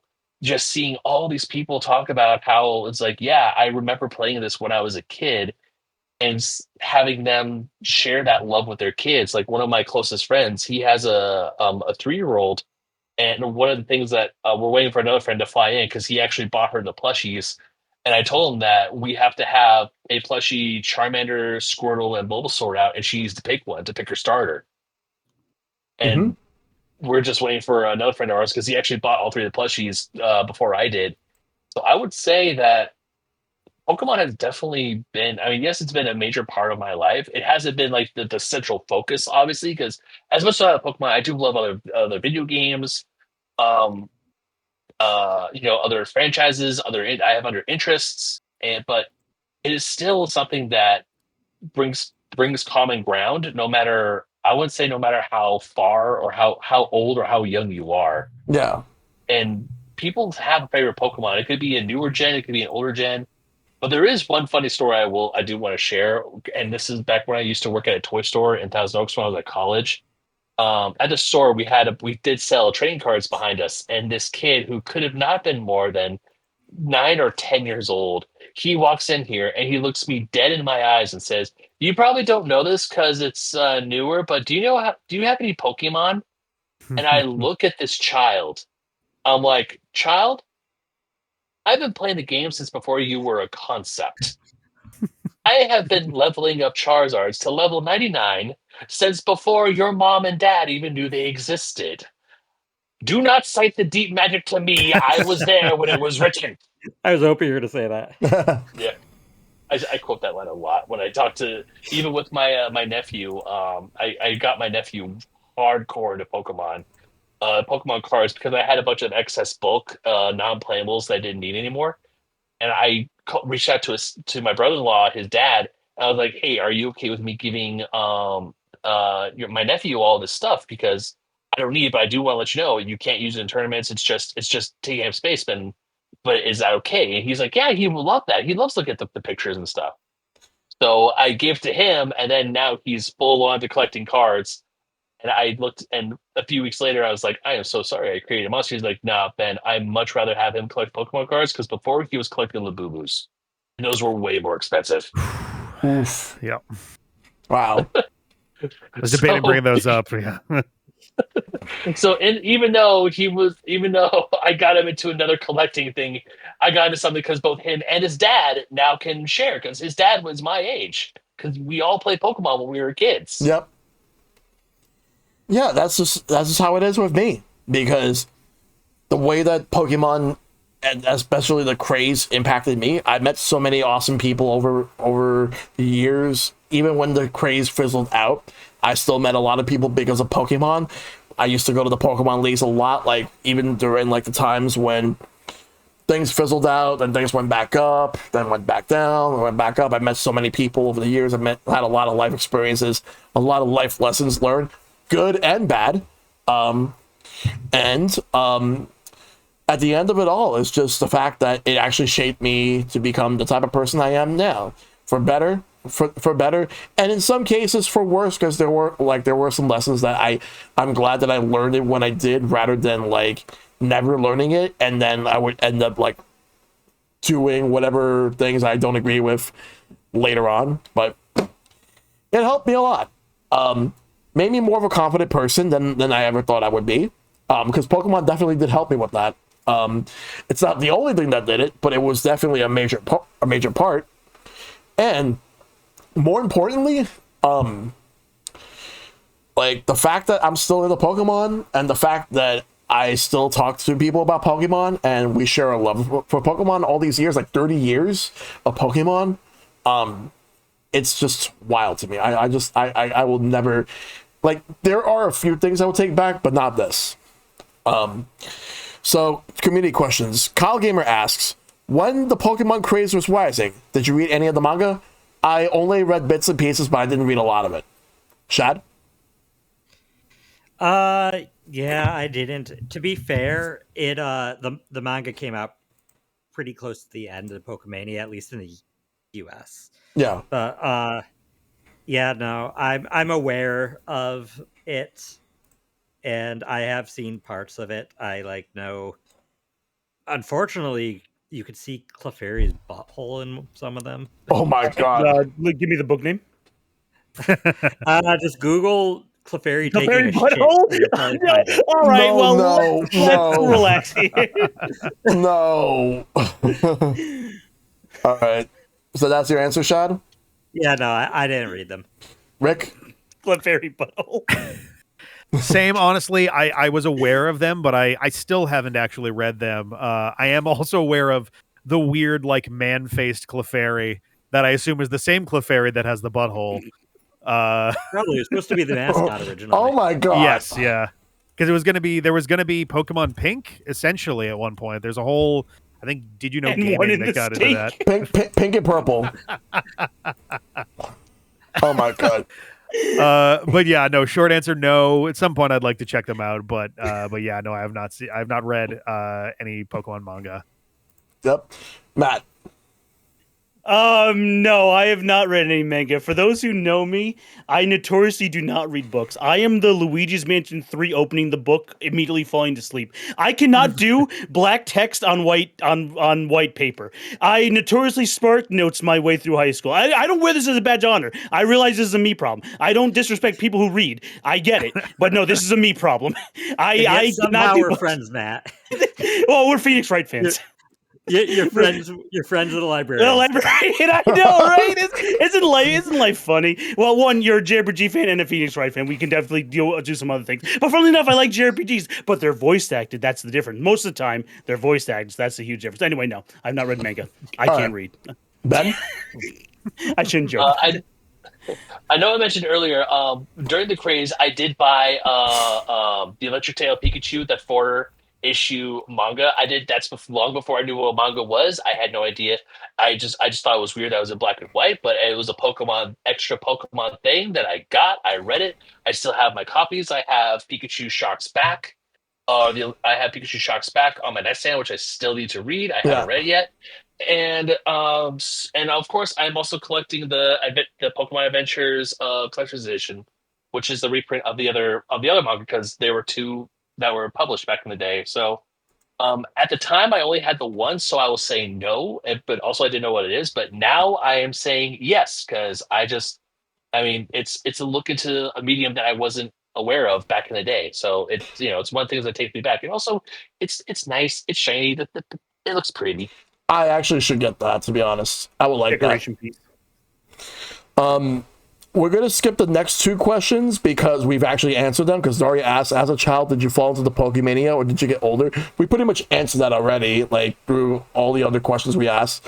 And then Varunius asked, what got you hooked during PokeMania? Was it watching a friend play the games, watching the anime with friends, etc.? We pretty much already answered our own perspectives on those 2. So I'm going to skip those 2 questions because we pretty much answered them and go to Dragon's question. During the peak of PokeMania, when everyone was playing the Game Boy games, what were some of the craziest schoolyard rumors you remember hearing about the games? Oh my god. Peekaboo.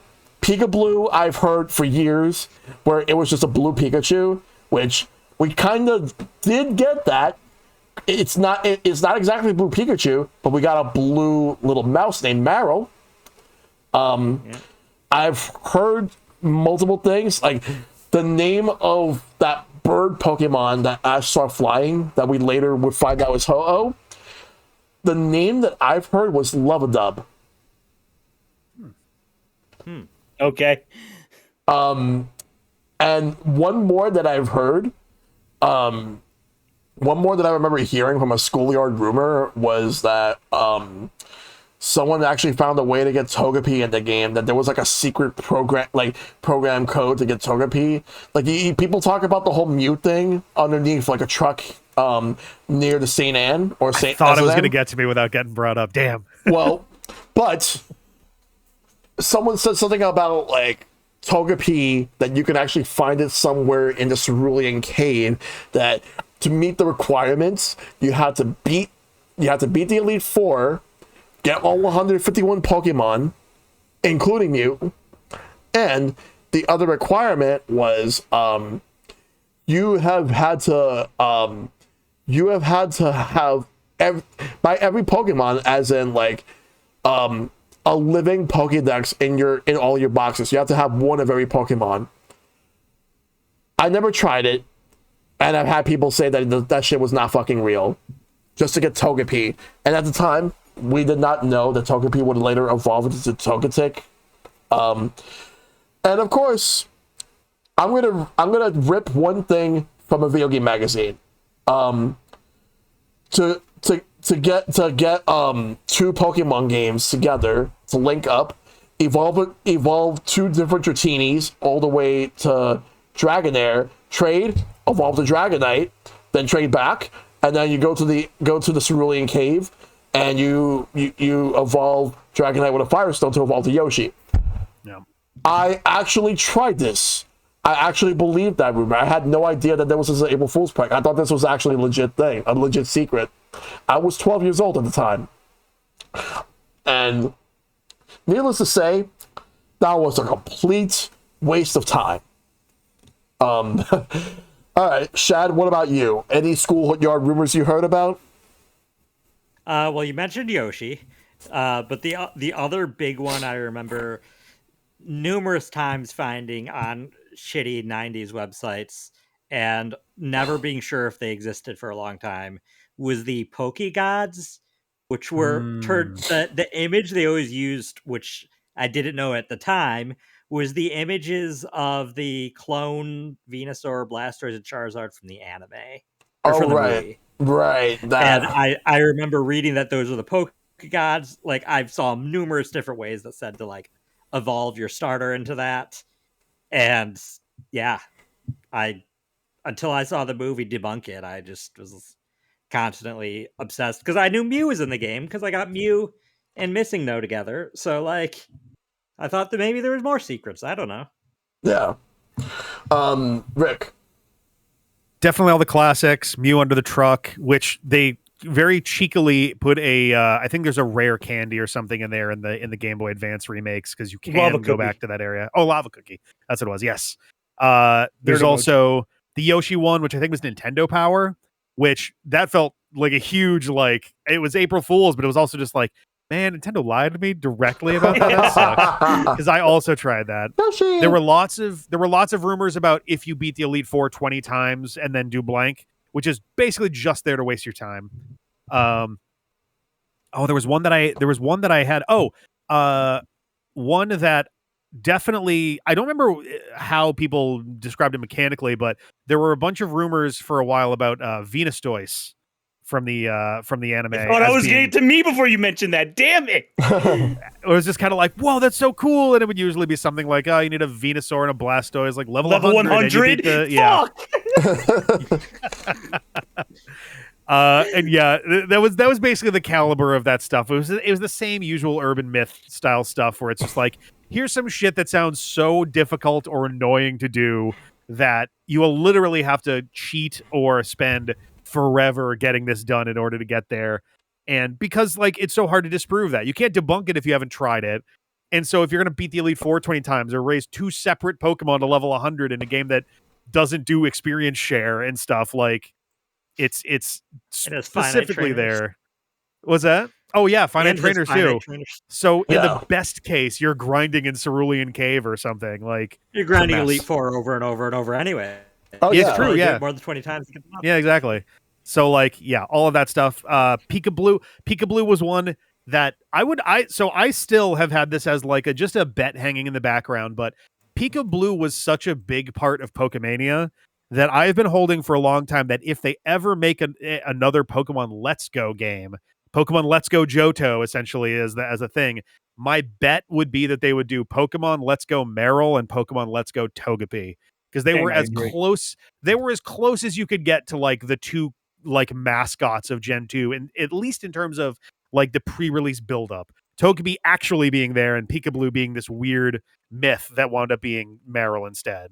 So yeah, we'll that see. thing was in the movie, and yeah, like, it didn't say its name in the movie either. So right. Yep. And now we have Pika-likes every generation or so. So,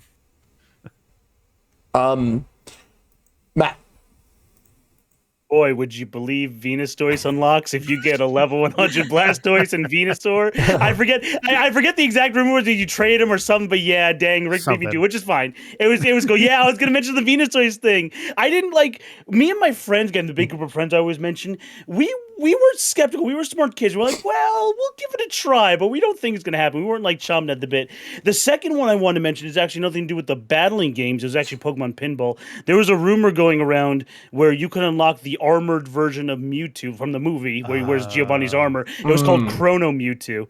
Chrono Mewtwo, dude. Fucking badass. Of course, I don't think I don't think that's in Pokemon Pinball. I never 100% Pokemon Pinball, but I'm pretty 99% sure you don't get Chrono armored Mewtwo from the movie in that game. That would be pretty sick though. Yep. That'd be pretty sick. I wasn't good enough at pinball to 100% Pokemon Pinball, unfortunately. So skill issue on my part. The third thing I'm going to mention is I won't spend too much time on it because it's not Pokemon related, but it's funny because it involves Yoshi too. So Super Mario Advance was actually a big game amongst our friend group in our Game Boy Advance playing group, and that was the game where, of course, it was the remake of Mario 2, and the stats of Mario, Luigi, Peach, and Toad were denoted by stars, the power, speed, jump, and there were rumors going around to unlock Yoshi in that game and Bowser, and of course my friend he half tricks me.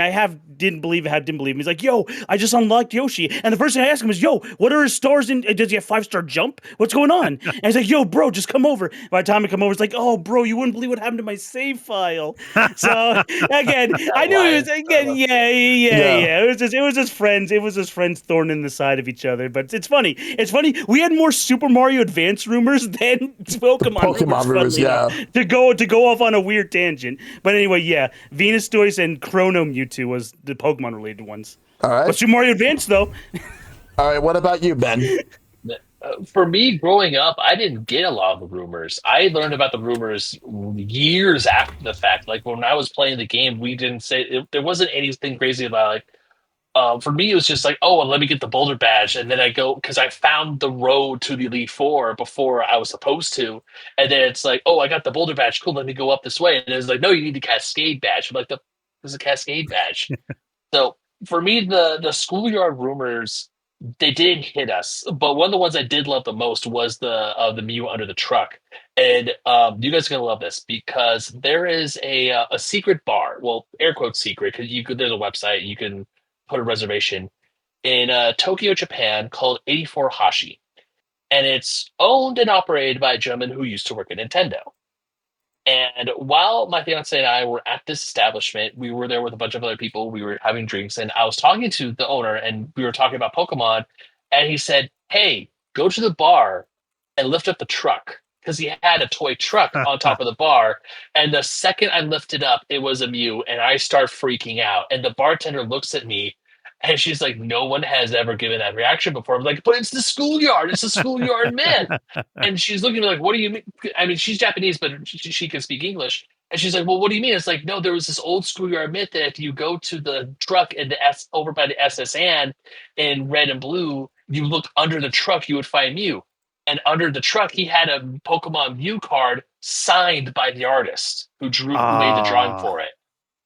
That's cool. Nice. Yeah, Wow. Google 84 Hashi 10 out of 10. It's definitely one of my places that I now have to go every time I go to Tokyo. I just posted the podcast guest room. Is that the one? What's that? I posted a podcast guest room a link. Is that the one you were referring to? Like that guy who owns the bar? Let me check. You said in the guest room, right? Yes. Yeah. That's him. All right. Awesome. I'll have to check it out when I go to Japan. I do want to say I forgot also Mew 3. Mew 3 was another one. Oh, yeah. Oh, Mew 3. So we got two more questions. Sammy G asks, have you or anyone you know ever mixed anything related to Pokemon and Digimon way back then, since both franchises were created at a similar time period? I did not. I did not really know anyone who really did, but I do remember watching an episode of Death Battle where I believe it was Ash or Red versus Ty. Ash had Charizard, and then Ty had Agumon, and it would evolve all the way to like Wargreymon. That's the only thing. Other than that, I couldn't really think of anything else. Shad? Not really. I mean, but when I was a kid and did not understand how unlikely it was, I did constantly hope for some sort of crossover of Pokemon and Digimon, because I love both of them. I always thought Pokemon had the better games, but Digimon had the better anime. So. Yeah. Rick? Similar answer, and honestly, I was low key kind of wondering if there was like a super far outside chance of Agumon, or I guess just Agumon, and then evolving up. But if Agumon could show up in Smash Ultimate, because it qualified by the same, at least as well as some of the other ones in there. Cloud is like so barely technically one that would fall under like the limitations of what would work for one of those, and they kind of just stopped caring about that. But like Agumon could show up in one of those. I'm not sure if I consider him a video game character first, though. It's not. I guess you consider the pets. It was a virtual pet because the V pets, yeah, and the little virtual pet because Bandai made Tamagotchi. And Digimon was supposed to be marketed for boys, so yeah, it was the boy Tamagotchi. Yeah, I'm aware. I don't know. Does that count as a video game? These little devices. Because Game & Watch counts as a game, and that's an LCD screen too. So yes, that's true. That's true. I guess. Honestly, the come hardest on, librarian. If Sakurai, the hardest. Sorry, I'm just gonna say this real quick. If Sakurai does not count Digimon virtual pets as a video game, but counts Mr. Game & Watch with Game & Watch, then he's a hypocrite. Game & Watch makes Nintendo priority. C-Dude makes a very good point about Rob too, who is literally a plastic toy that plays video games. Yes. But yeah, I think honestly the two biggest things standing in the way are obviously Pokemon and Digimon are ultimately essentially kind of rival, not like rival in the traditional sense, but like they're sort of competing against each other in similar areas in kind of a sideways way. So like that might be some friction there, but also, and again, though, they got Cloud in there. So like, that's, but the other one, it might be a little bit more historical in the sense that Bandai was very much directly opposed to Nintendo for a while in the 2000s, ironically, as Pokemon was starting to like wind down for a little bit, because was it Gunpei Yokoi who wound up helping them make the Wonder Swan, and then into the Wonder Swan Color and Crystal. So like Bandai was like very much directly opposed to Nintendo for like a good decade there. So like there might be a little bit of beef that could prevent that from happening in a couple different directions. Yeah, I can see that. But yeah, Matt. I'm sort of lost track of the question. What's the question? Have you or anyone you ever know mixed anything related to Pokemon and Digimon way back then, since both franchises were similar? I got you. So not mixed up, like mistaken. You just say wanted to mix fanfiction, etc., this and that. The answer is no, because the big friend group you mentioned was not really big into Digimon. We knew what it was. We knew who Agumon was. I guess we were the outsiders, obviously, but we knew who Agumon and War Greymon was, and the Plant one and Angel Womanmon or whatever. Again, we were just Pokemon fans. So we're like, oh no, it's okay. We weren't really into Digimon. We really couldn't get into it. Part of it is we used to sort of mock the series. Again, in our asshole kid days, we used to mock the series because we couldn't really wrap our minds around why Digimon like actually had stakes, because they were all digital. It's like, well, what are they? Just turn off this computer. What are you, stupid? Oh my God. It's the same. Now again, we were asshole kids. As opposed to me being an asshole adult. But it's the same reason why I dissed .hack. It's like, well, it all takes place digitally. Just turn off the computer. What are you, stupid? Well, anyway, jokes aside, yes, I know I'm sure there's more nuance that I'm letting on, but that's how it doesn't take place in a computer. That's not what the digital world is. Fine. Again, understandable. I'm a huge outsider tourist over here. I get it. It was more us friends being assholes, but yeah, we never got into it. Yeah. Was he stupid? Anyway, Ben, what about you? Have you ever mixed anything related to Pokemon and Digimon? I can't hear you. You're muted. I can't hear you. You're muted? Not muted on Discord. Oh. Oh, maybe I have to reset the mic. Yeah. Maybe a cord came out? Well, since we have time, Shad, you can All right, completely can you explain hear me the now? entire Oh, there news. you go. Yes, yeah, you can. we can hear you. There No, I had to put in my AirPods were dying, so I had to put in my a different thing in the. There's a microphone attached to here, so that's probably what my thing was being. Anyways, to answer your question, no. Thankfully, I did not have. I wasn't like for me. Pokemon was Pokemon. Then when I heard about Digimon, I knew it was something different from Digimon because obviously the Digimon talked, and you weren't No. hearing Pika Pika, Bulbasaur, or just roars for the Pokemon.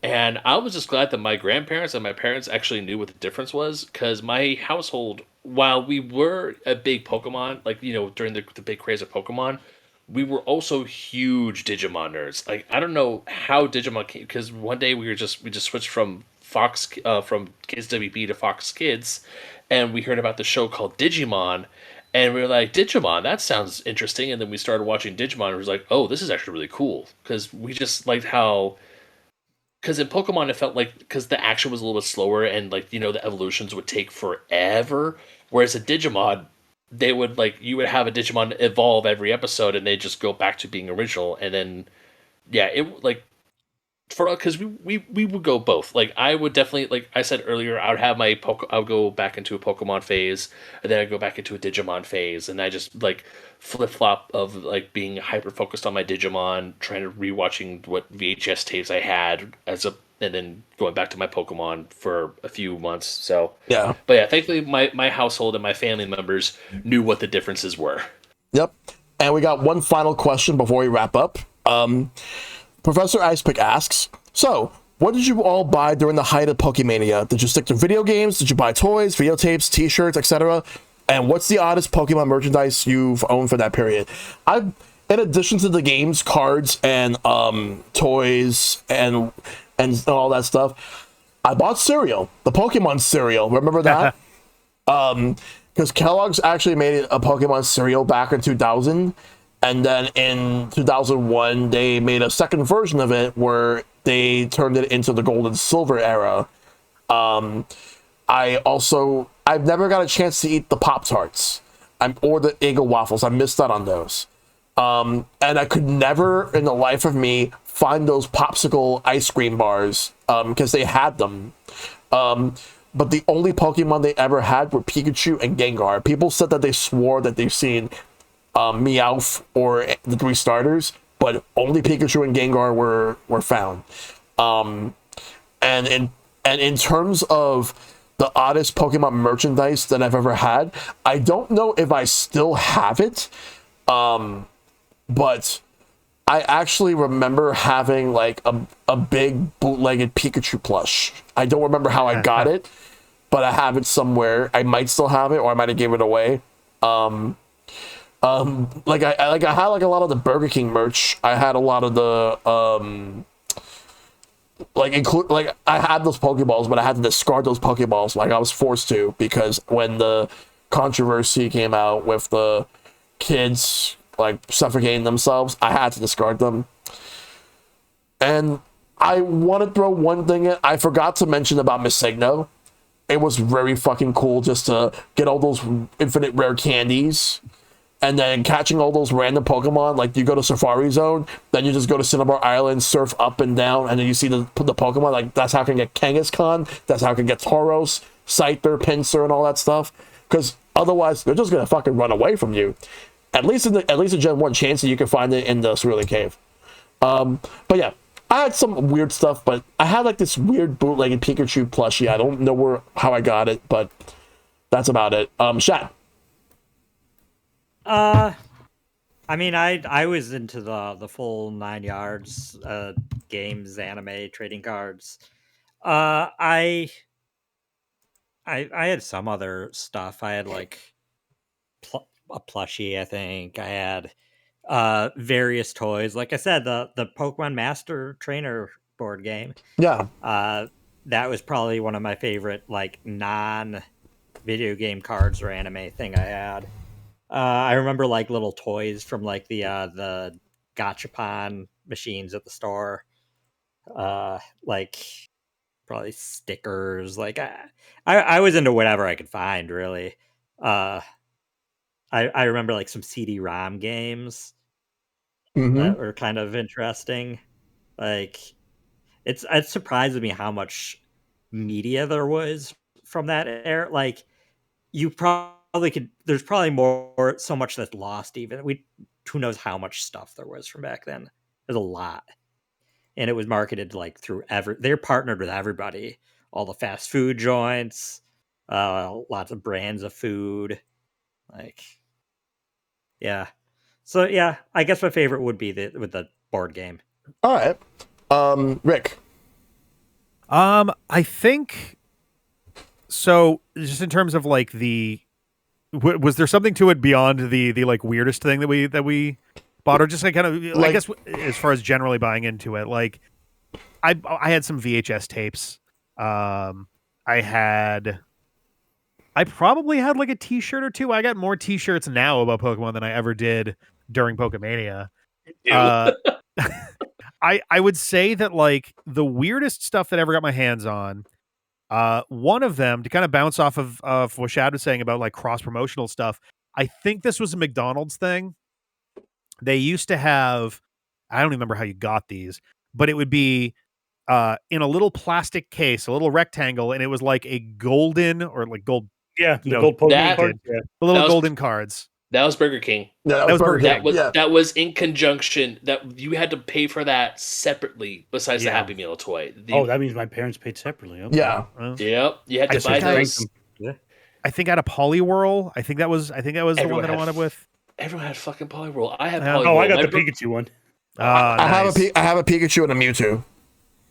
I would say that like that's probably the weirdest one I ever had, and that's so boring by comparison to some of the weird stuff that is out there, because there was a point, and I think this was around the time I was getting back into Pokemon.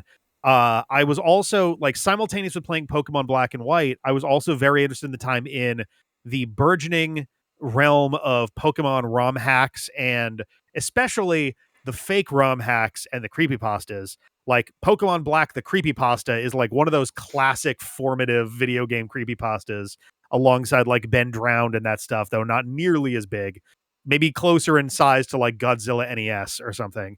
Yeah. But so I got really into like trying to find, I think this was also around the time Pokemon Vietnamese Crystal was becoming popular on YouTube. Oh. I definitely the first padlock that we actually wound up successfully doing on the channel, because we fucked up our first one, but the first time we did it properly, I named my Pokemon after food things in honor of Egg and all the other Crystal Pokemon names. But so there was a point where on eBay I saw a listing for a game that was very clearly a fake ass, like it was either a non-functioning game or it was a ROM hack, your classic like Speedy Gonzalez Sonic type thing or something. And I put in a bid. It wasn't even expensive. It was like $15. Like this person was hoping to go do gangbusters with it, and it went nowhere. And then it said that I won, and I was like, fuck yes, we're gonna get ourselves some random bullshit. I can't wait. And before it accepted my payment, eBay shut the whole thing down and was like, sorry, we think this might have been a fraudulent sale, so we can't this was advertised as something else. And Adam was like, yeah, that's the whole reason I'm buying it. Can I appeal this to somebody?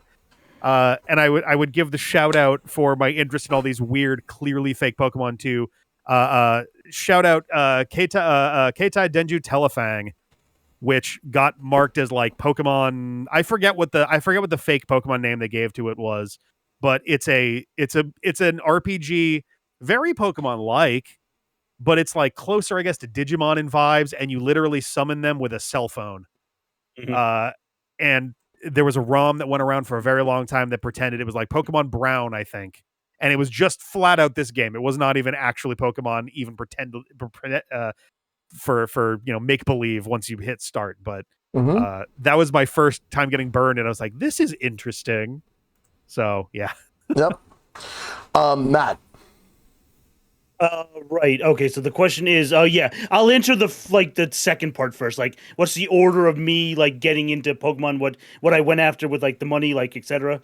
If order from least to like what I spent my most time with was, the keychain side toys, which I really liked, and like the Pokemon Board Master Collector game. That was cool. I never actually really played the game. I literally just had it sitting around, and then Yep. she lost a lot of the disc for it. And never actually really played it. Never really played it. It was just a set piece. It was a conversation starter, if you will. It's you mean icebreaker, yeah.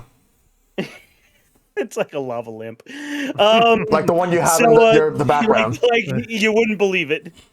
Then it would okay. So I mean, technically, watching the anime is free, so you don't really spend any money towards it. So I guess anime and cards would go like neck and neck.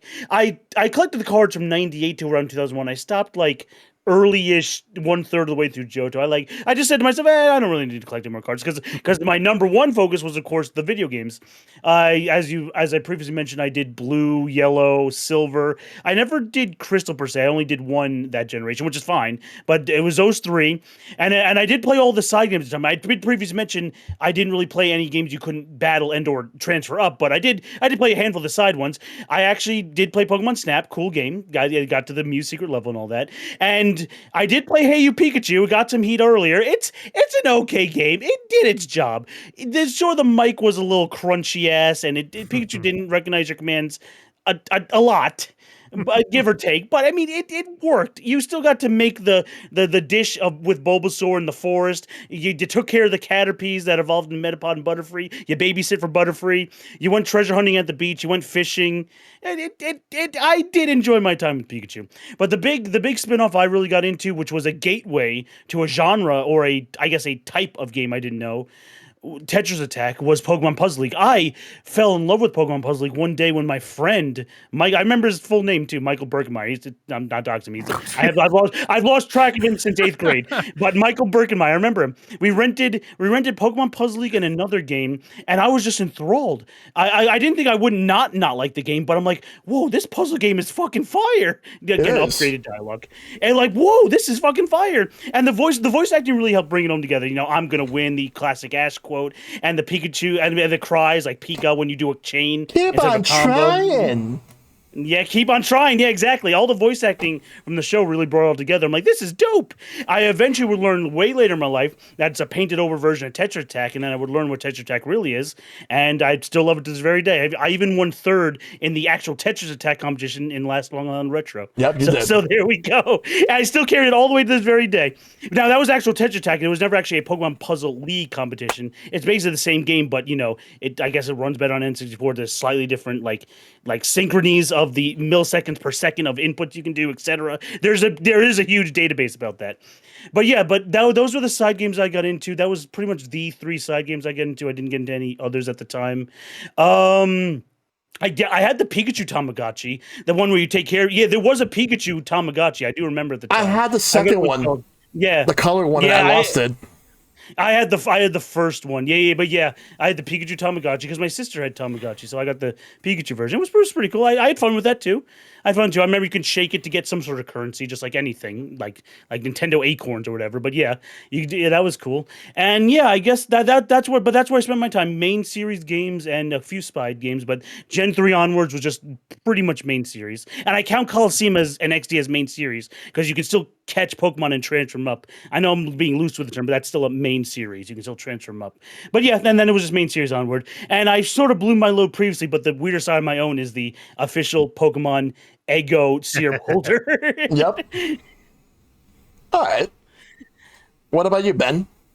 Oh man, what didn't I get when I was a kid for PokeMania? I besides the video games, because it was just me and my brother. We had red and blue. I convinced my dad to get me yellow, and then I got Pokemon Silver. That was the last Game Boy game I got long before I would get Pokemon Diamond years down the line.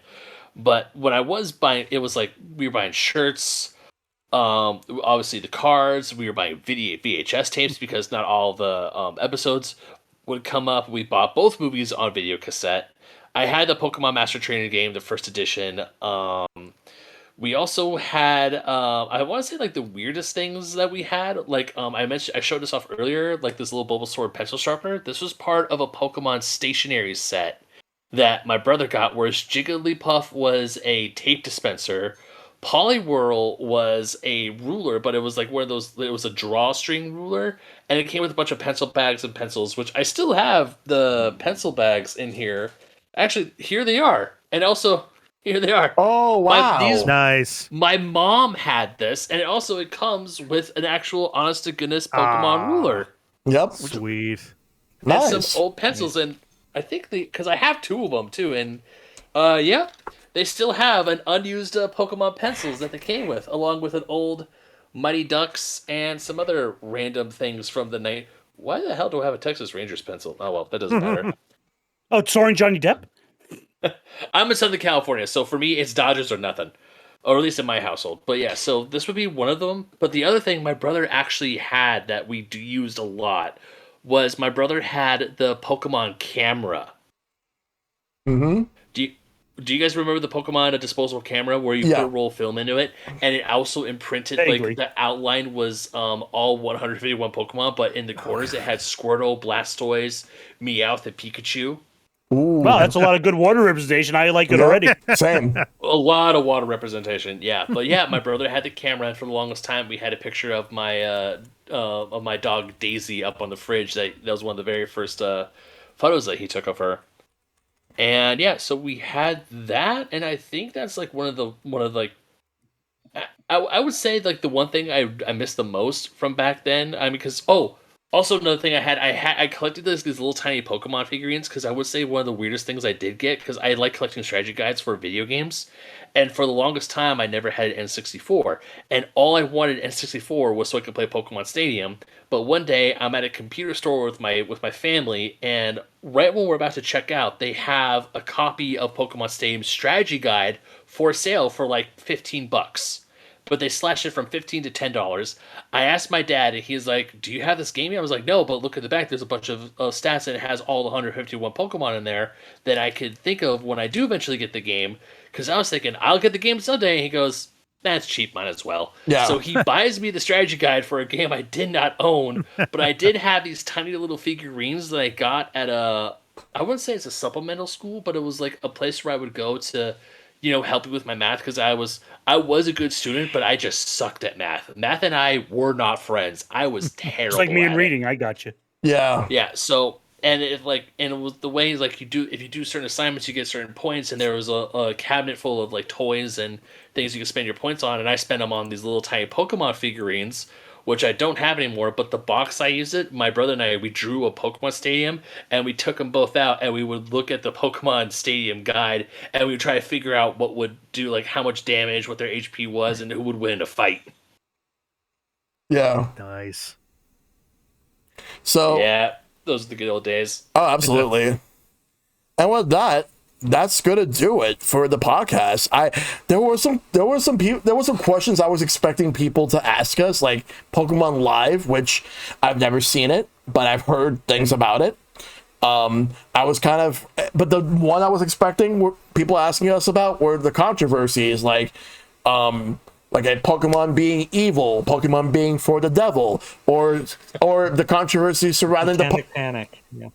That and the Pokemon the surrounding the controversy of the Pokemon Jinx, all that stuff. Oh Jesus, yeah. Yeah, I did. Woof.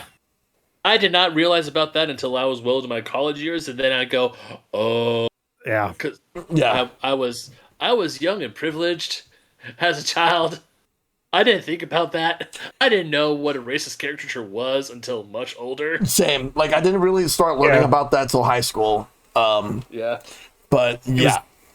It was definitely one of those things where like it got pointed out also for me much later. I was like, oh shit, you're right. Oh no. And then that example came with like 9 others out of Japanese media. I'm like, oh God, oh no. It's all over the place. Jesus. I mean, but we still joke, but at least we can all joke about that whole preacher saying Pokemon's the devil, and there's Oh, a picture. yeah. It shows a picture of Jigglypuff behind him. I'll, We can all make fun of him. Yeah, I don't mind dunking someone like that, of course, for sure. But and the one thing I was wondering if people were going to ask us about was if any of us at any point have ever watched that infamous scene from the band Porygon episode. Yeah, I Oh. have. I tanked it. I have. I'm not proud of it, but yeah, I have. Like, I'm like, think yeah, let's do it. I think I saw just the clip of because if there's anybody watching who doesn't know, it essentially had a moment, takes place. It kind of goes into cyber like world type, digital thing, and it was a Porygon. And when it appeared, it flashed the entire screen red, the entire screen white, the entire screen red. Every single frame of animation would just flicker that back and forth.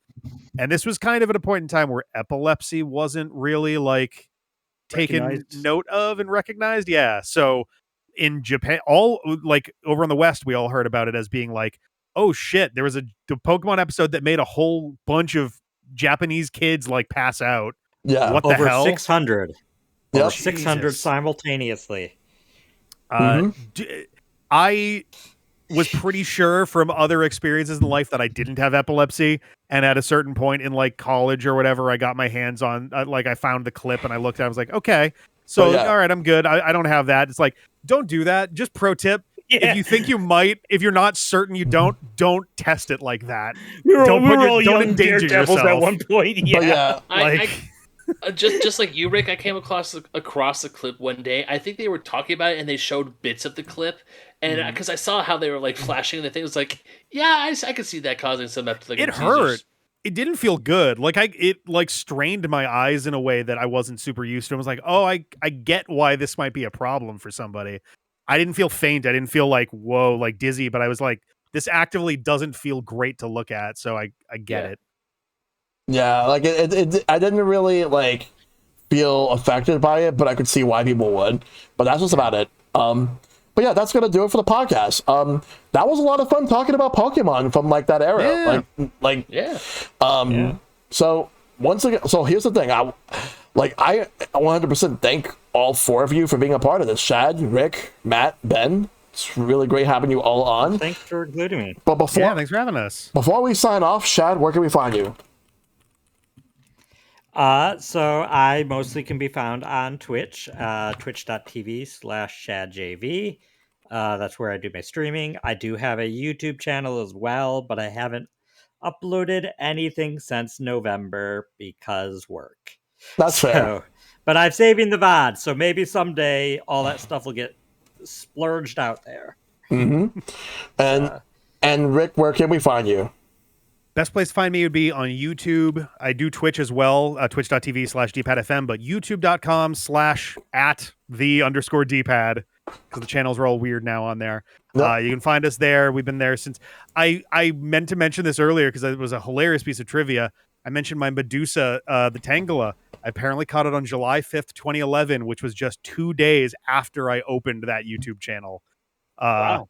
And then I didn't find another shiny that wasn't scripted until 3 years ago. So, Wow. but yeah, you can find us on YouTube. We have literally, I think, over 12,000 videos of Let's Play and other various content. So I would love to see you over there. Yep. Matt?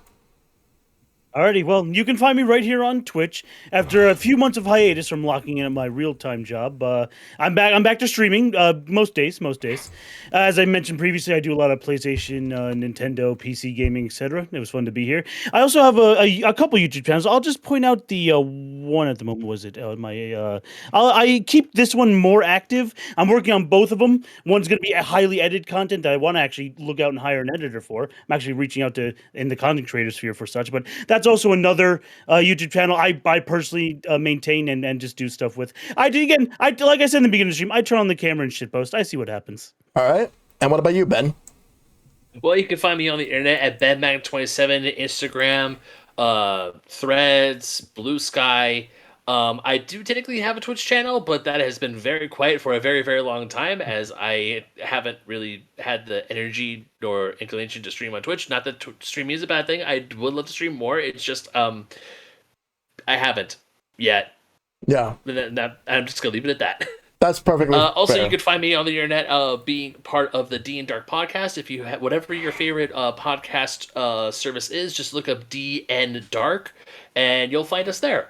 And also, if you want to look some of my older podcasts, Basement Arcade Pause Menu, they're still up. Just we still have a YouTube channel. Just look up Basement Arcade Pause Menu, and the videos may be a little bit older, but they're still there and they're still worth checking out. So, and more episodes will be coming out eventually. I actually watched your last podcast that you did before you went on a hiatus. Oh, okay. Yeah, that was a fun one. I actually watched it on the same day, like after like I had you on the last time when we were talking about arcade games. Yeah. Which, if you ever want me on a podcast, I would love to be a part of it. You were definitely on the list. Absolutely. And you can find me on pretty much anywhere in the stratosphere except for Twitter. Fuck Twitter. But you can find me mainly on here, YouTube, Blue Sky, and Discord. I do my streams usually like almost every day. I don't really do Saturdays that much. Very rarely I do.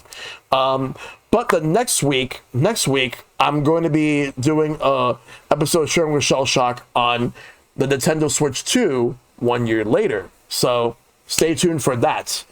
And then we have a few more episodes left before I go on a summer break for the podcast. But yeah. So, with that, once again, Shad, Rick, Matt, Ben, thank you all so much for being a part of this podcast. I really appreciate it so much.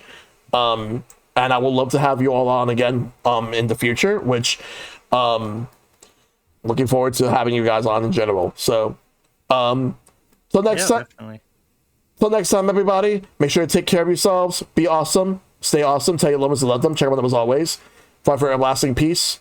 And I'll see you guys next time. And remember, be kind, rewind, and y'all take care, everybody. And I'll see you guys next week. Oh, Ralph! I almost noticed you back there. Yeah. Oh, Rowlet! All right, well, here's my Cynic Will. Bye. Bye. I don't have my pre-marine at arm's length, but I love her. Bye. Bye.